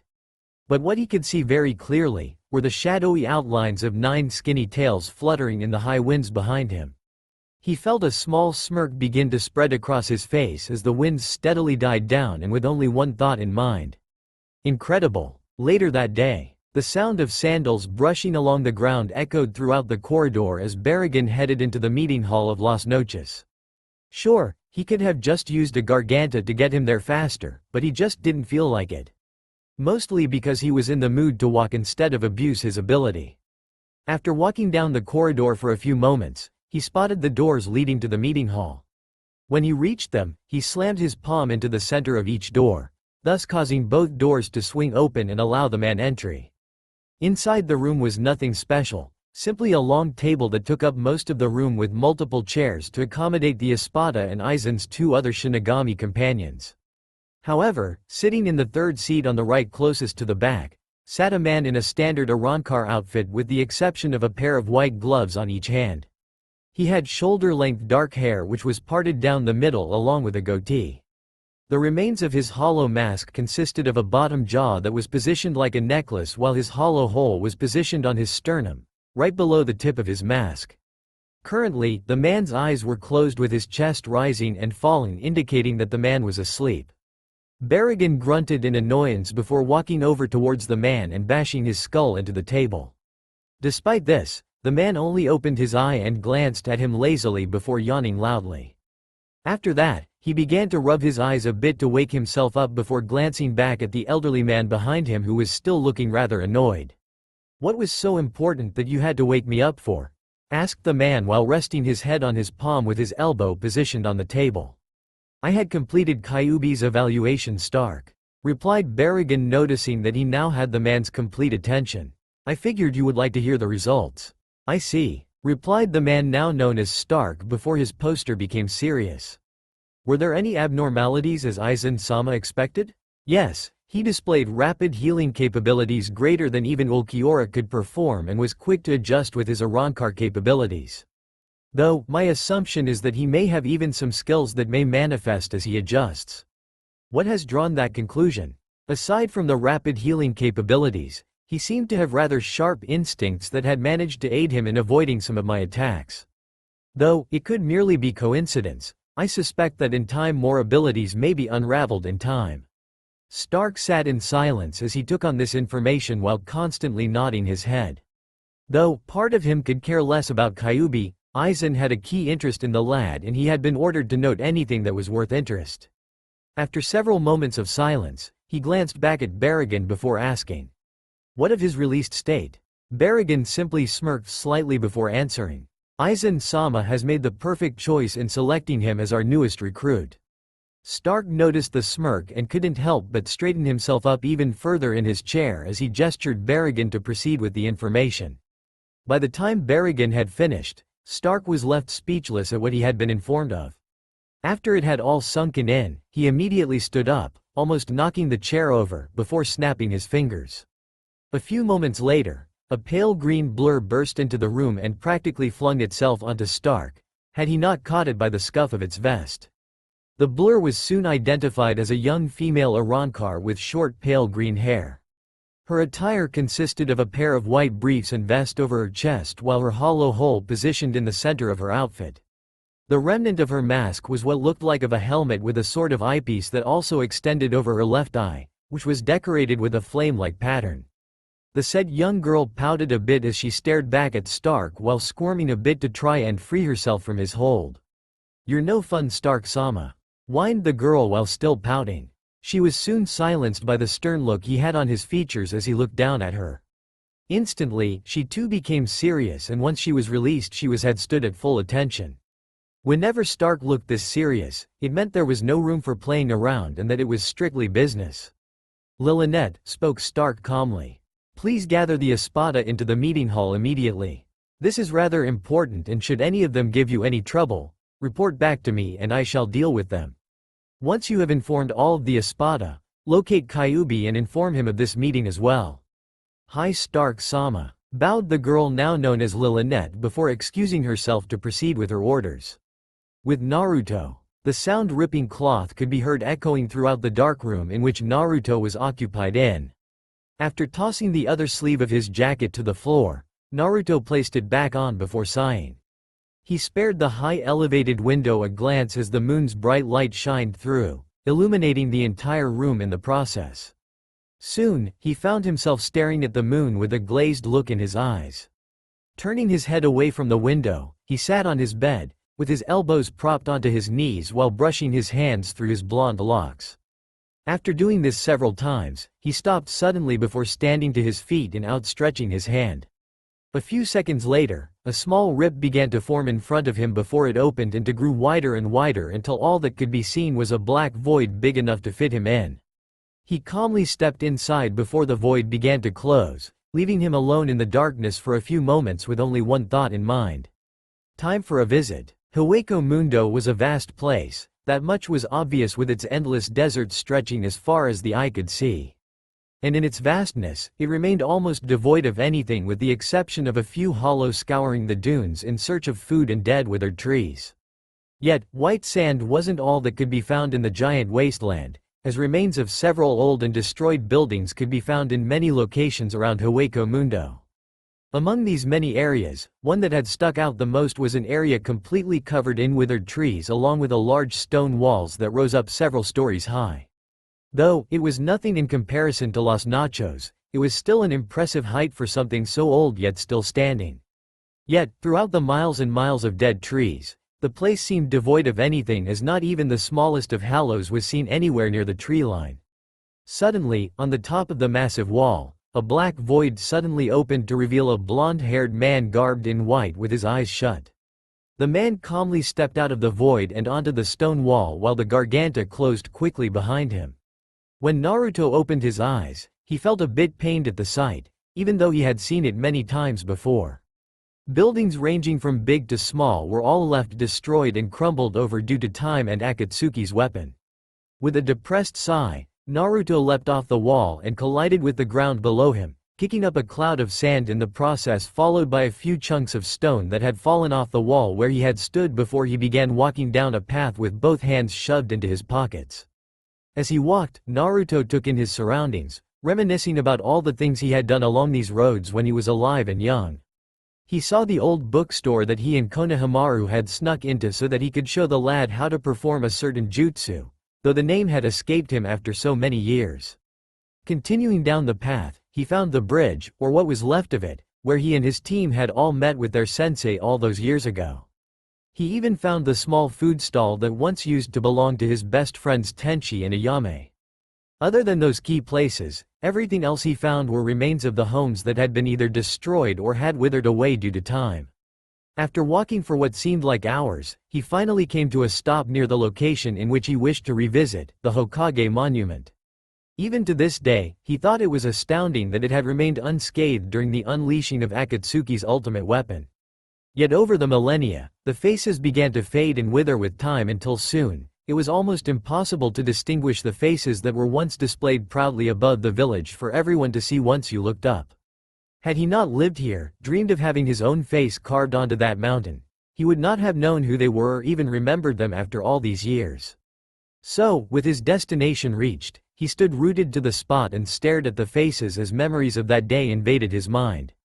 Flashback. All throughout the world, the sky began to go from clear bright blue to pitch black with massive gray clouds beginning to form. Everyone from all sections of the elemental nations could see what was occurring, yet had not even the slightest idea of what was happening. Naruto, who was in the deep regions of Earth Country, glanced up at the sky and noticed the sudden changes of the weather. Raising a non-existent eyebrow, picked up the remains of a random Iwa ninja's body and chomped the man's head clean off before munching on it while keeping his eyes focused on the sky above. He watched as the once scattered gray clouds began to form together into one massive one that had accommodated just about half the sky. Soon, bolts of lightning began to crackle inside the giant storm cloud while some even shot off towards the ground. Yet, as he continued to watch, the bolts began to grow larger and larger until even he was beginning to worry. Finally, after several moments of watching, Naruto felt a powerful force building in the center of the clouds and could only watch as a single beam of bright white light burst from above and struck the ground. The shockwave alone actually uprooted many large boulders and trees off the ground and pushed back with such force that one would think that a hurricane had struck the area.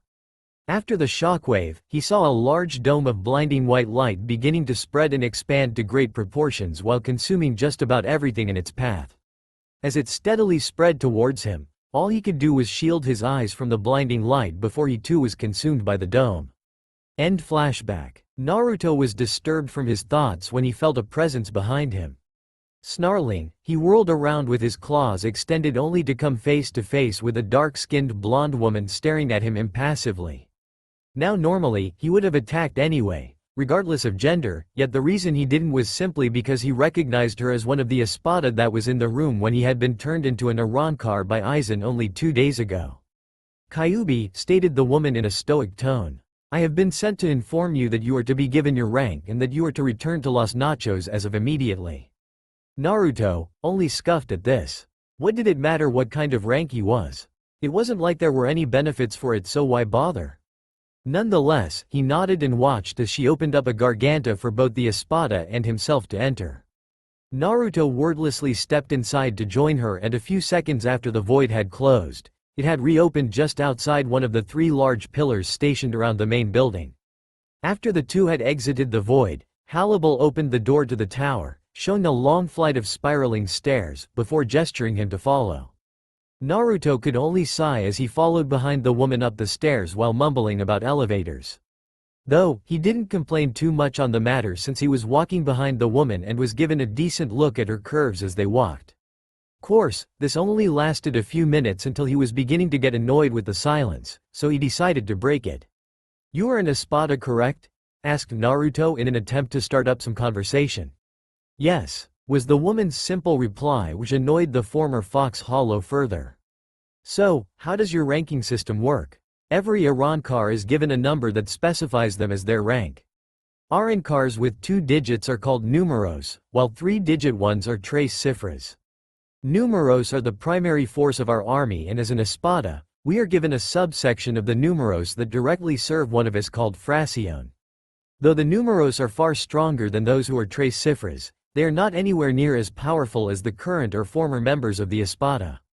Former? Asked the blonde with a raised eyebrow. They are referred to as Privarin and were the Espada before us that were created naturally until Aizen-sama had appeared. When he created us, we had taken their place and they were ranked among the tres cifras. Yet, despite their rank, they are still indeed more powerful than the numeros. I would think they would hold some form of resentment towards the current Espada or would just up and leave. Some do resent us. Others wish to reclaim their lost rank, which I highly doubt they will succeed in doing. Also, the reason they don't just up and leave is due to fear of angering Aizen-sama. Even though they are not stronger than us, they are still useful to him and that is why they haven't been terminated yet. Geez, talk about obedience, if it had been me I would have just left. We would have located and eliminated you rather easily, stated the woman calmly. Naruto only smirked a bit at that remark before replying. I've been around for 900 years, sweetheart. I think I know a few hiding places that, even with Grimmjow's help, you couldn't find. Besides, after that stunt I pulled off on the first day, I think it's safe to say you should not underestimate me. He watched as the woman ceased her ascension up the stairs to turn and stare at the smirking Arrancar behind her. His smirk never left his face as he walked past her and continued walking up the stairs before turning his head around to face her. If I ever wanted to disappear, I can very easily and very quickly do so, was his last remark before glancing up to see that they were nearing the end of the staircase. He let out a relieved sigh before continuing upwards with Hannibal not far behind him. The said woman was now looking at the blonde with a look of utter confusion. Was he really telling the truth when he said he could vanish that easily? She doubted it was true and that it was only a bluff, but certain things made her question if that was true or not. For one thing, he had held such confidence in these locations that he wasn't even intimidated by her comment of his termination should he leave. That, and he did prove a point about his abilities, since he had managed to stop Grimmjow in his tracks by simply having a field advantage. Should he be in a territory that he is familiar with, she narrowed her eyes a bit at the thought of how dangerous the blonde could be not only as an Arrancar but even in his previous form. Hey, called out Naruto, forcing Hannibal out of her thoughts. Never did get your name or your rank, seeing as how I should show at least some respect to the Espada. Hannibal, 3rd rank Espada, answered the woman. She had to stop herself from bumping into the blonde as he suddenly halted in place and whirled around with his hand outstretched. Kyuubi. The woman silently glanced at his outstretched hand before scuffing and pushing past him. We are behind schedule, let us proceed to the meeting hall. The blonde Arrancar stared at her for a brief moment before glancing down at his hand. Scuffing, he shoved his hands into his coat pockets and whirled around to continue climbing up the staircase after Hannibal. Well, it was nice to meet you too, muttered the blonde darkly. That's the last time I try to be respectful towards one of you people. At least Grimmjow was a bit more polite than your ass was. Hannibal, who had heard all this, couldn't help but scoff at his words. Grimmjow being polite? That was a laugh even if she wouldn't do so openly. Had any of the other Espada heard this, they more than likely would have burst into tears at even the thought of that man being polite to anyone. She was glad to note that they had finally reached the top of the staircase and found a small hallway with 2 large white double doors at the end of it leading to the meeting hall where Kyuubi would receive his rank. After walking down the hallway, she opened the doors to the dark room before gesturing Naruto to enter. The blonde nodded before stepping inside the room, only to duck under the kick that was sent to his head, which had connected with the door and easily knocked off a large chunk of it. Whirling around, the blonde went to sweep the leg out from under his attacker only for the person to merely vanish before reappearing with his fist ready to connect with his opponent's face, had Naruto not caught it with his hand. Growling in annoyance, Naruto steadily rose to his feet with his attacker's fist still in hand before sending his own fist to his opponent's face, which the attacker had caught as well. His opponent growled as he tried to force the blonde back while Naruto dug his heels into the ground to keep from being pushed back. Hey, good to see you're still got those reflexes of yours, Kyuubi, remarked Grimmjow with a smirk. Naruto gave the man a small smirk before pushing his rival's fist back as he replied, what can I say, it's just natural. Enough, ordered Barragan as he appeared in between the two and split them apart from each other. We have matters to attend to, Once Kyuubi's rank is administered, then you may do as you please. Grimmjow and Naruto both shared a quick glance before scuffing and stepping away from the elderly Espada. Neither wanted to fight the man, Naruto cause he had already done so once and wasn't looking forward to another, while Grimmjow because the man was a higher rank than he was. Now that the childish skirmish is over, let us begin, said Stark as all the Espada filed into their respective seats at the table. Naruto, being the only one standing, began searching for a seat, only to come up short. At that point, he noticed 3 chairs at the edge of the meeting table and shrugged before taking the one in the middle. Some of the Espada spared him a glance before dismissing him and turning their attention to Stark, who was currently on the opposite end of the table looking straight at Naruto. Before we begin, I would like to ask where you went. I understand you have special conditions and privileges with Aizen-sama, which he had agreed to, but I would like to have some general clue as to where you were located for future reference. Or so you can keep tabs on me while Aizen ain't around. Thought Naruto to himself. Honestly, who do these fools think they're dealing with here? Despite his thoughts, Naruto portrayed a look of boredom as all the Espada around him stared intently at him. I have no need to inform you of the exact location as to where I was, but I will inform you of my departure the next time I do leave. I must attest to that, Kyuubi, replied Barragan sternly. Should there be a time where your services are required, we must be aware of your location so as not to be searching aimlessly throughout Hueco Mundo to find you. Grimmjow knows most of my whereabouts. I would suggest if that opportunity arises when I am needed, then inform him and he shall retrieve me. However, as it still stands, I have no intention of revealing my destinations to you. Should this prove a problem, inform Aizen and see what he says. And if my hunch is correct, he should have no issues with this if he wants my assistance. Barragan shot a brief glance towards Stark, who nodded before answering. Acceptable, just be sure to inform us before your departure. Even though Stark didn't like Kyuubi holding such information, he felt that it would be a waste of both theirs and Aizen's time should they try to contact him about the matter.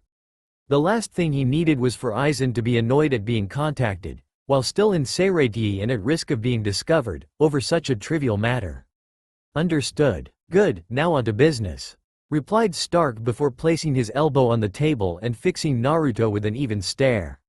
Kyuubi has recently been evaluated by Barragan and is currently awaiting his rank. As he had concluded, Kyuubi is marked with excellent skill and unique capabilities that cannot be ignored. What kind of abilities? Asked a dark-skinned man with what looked like a small row of bony spikes extending along the crest of his head. Rapid healing capabilities, very high Ryotsu levels, and the rest is confidential, interrupted Naruto with a stern glare directed to Barragan. This caused everyone to turn their attention back to him while some of the others to glare in annoyance. Of course, he could care less if they found his outbursts annoying or not. Confidential? Asked a man with long black hair and a white eye patch covering left side of his face. What kind of bullshit is that? I have my reasons for keeping things secret, and they shall remain secret until I feel it is necessary to reveal them. Spoke the blonde calmly with both his eyes closed. Any specific reason as to why you wish for them to stay secret? Asked Stark curiously. He's always been like that, spoke Grimmjow surprisingly. Even when I fought him back in the day, he refused to use a majority of his skills.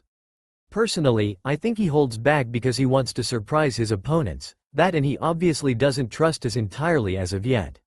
All other Espada shared quick glances with each other, each holding the same look of curiosity. It was understandable that he didn't trust them yet, but the thought of what he was holding back intrigued some of them to a great extent.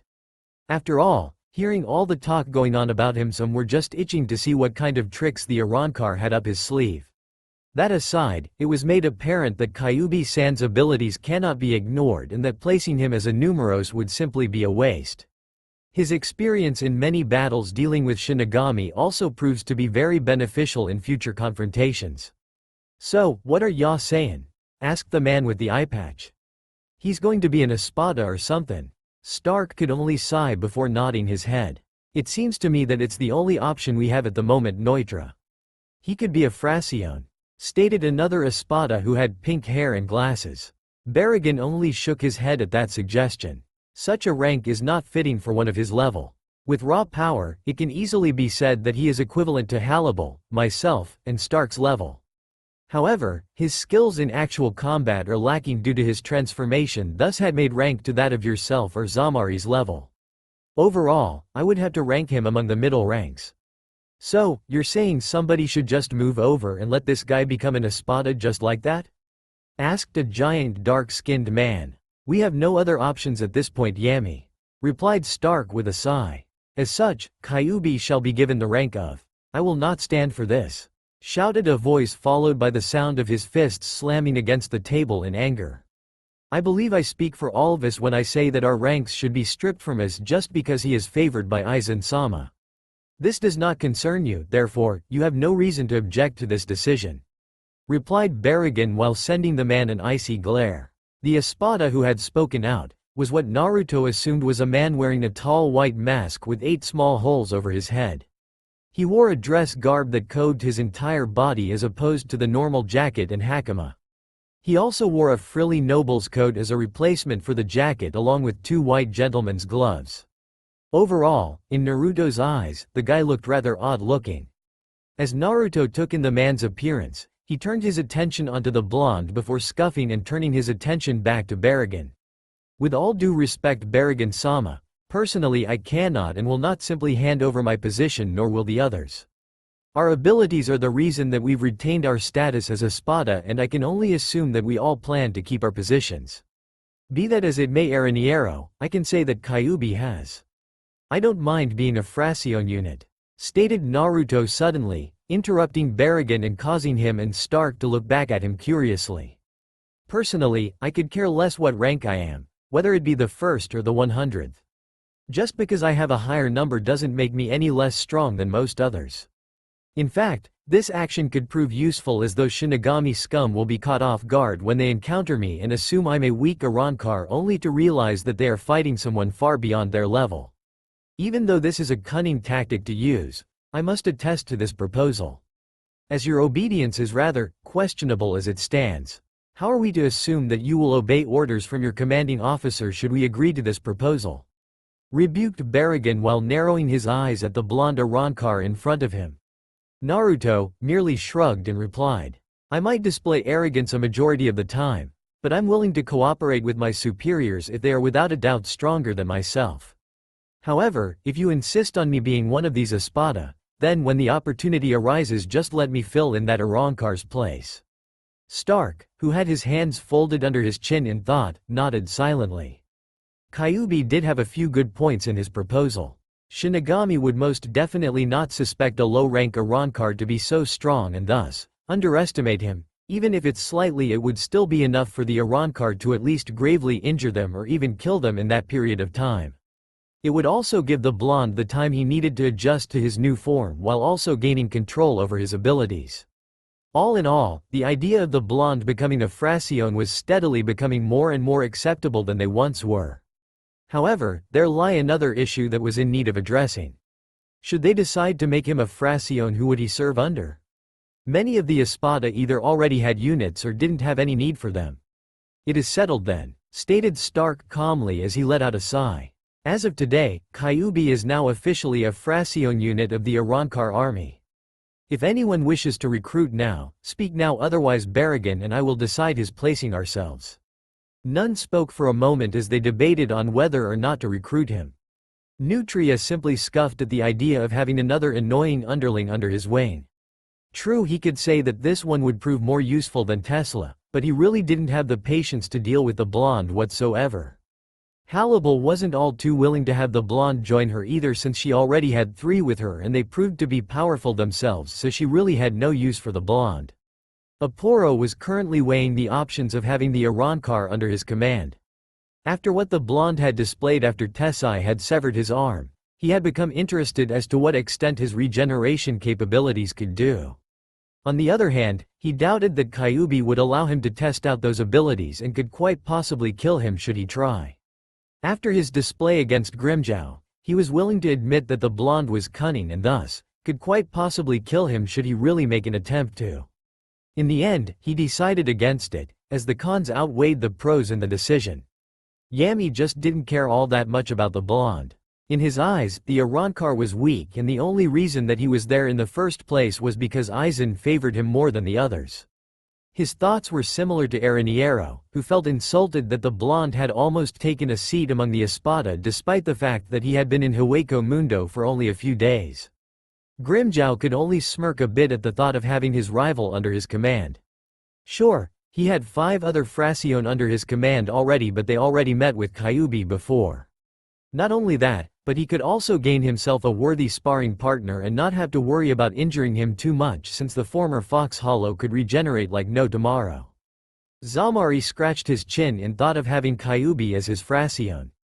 Truthfully, he didn't have any units of his own under his command and, after witnessing his feat against Grimmjow, he was curious as to how powerful the man was.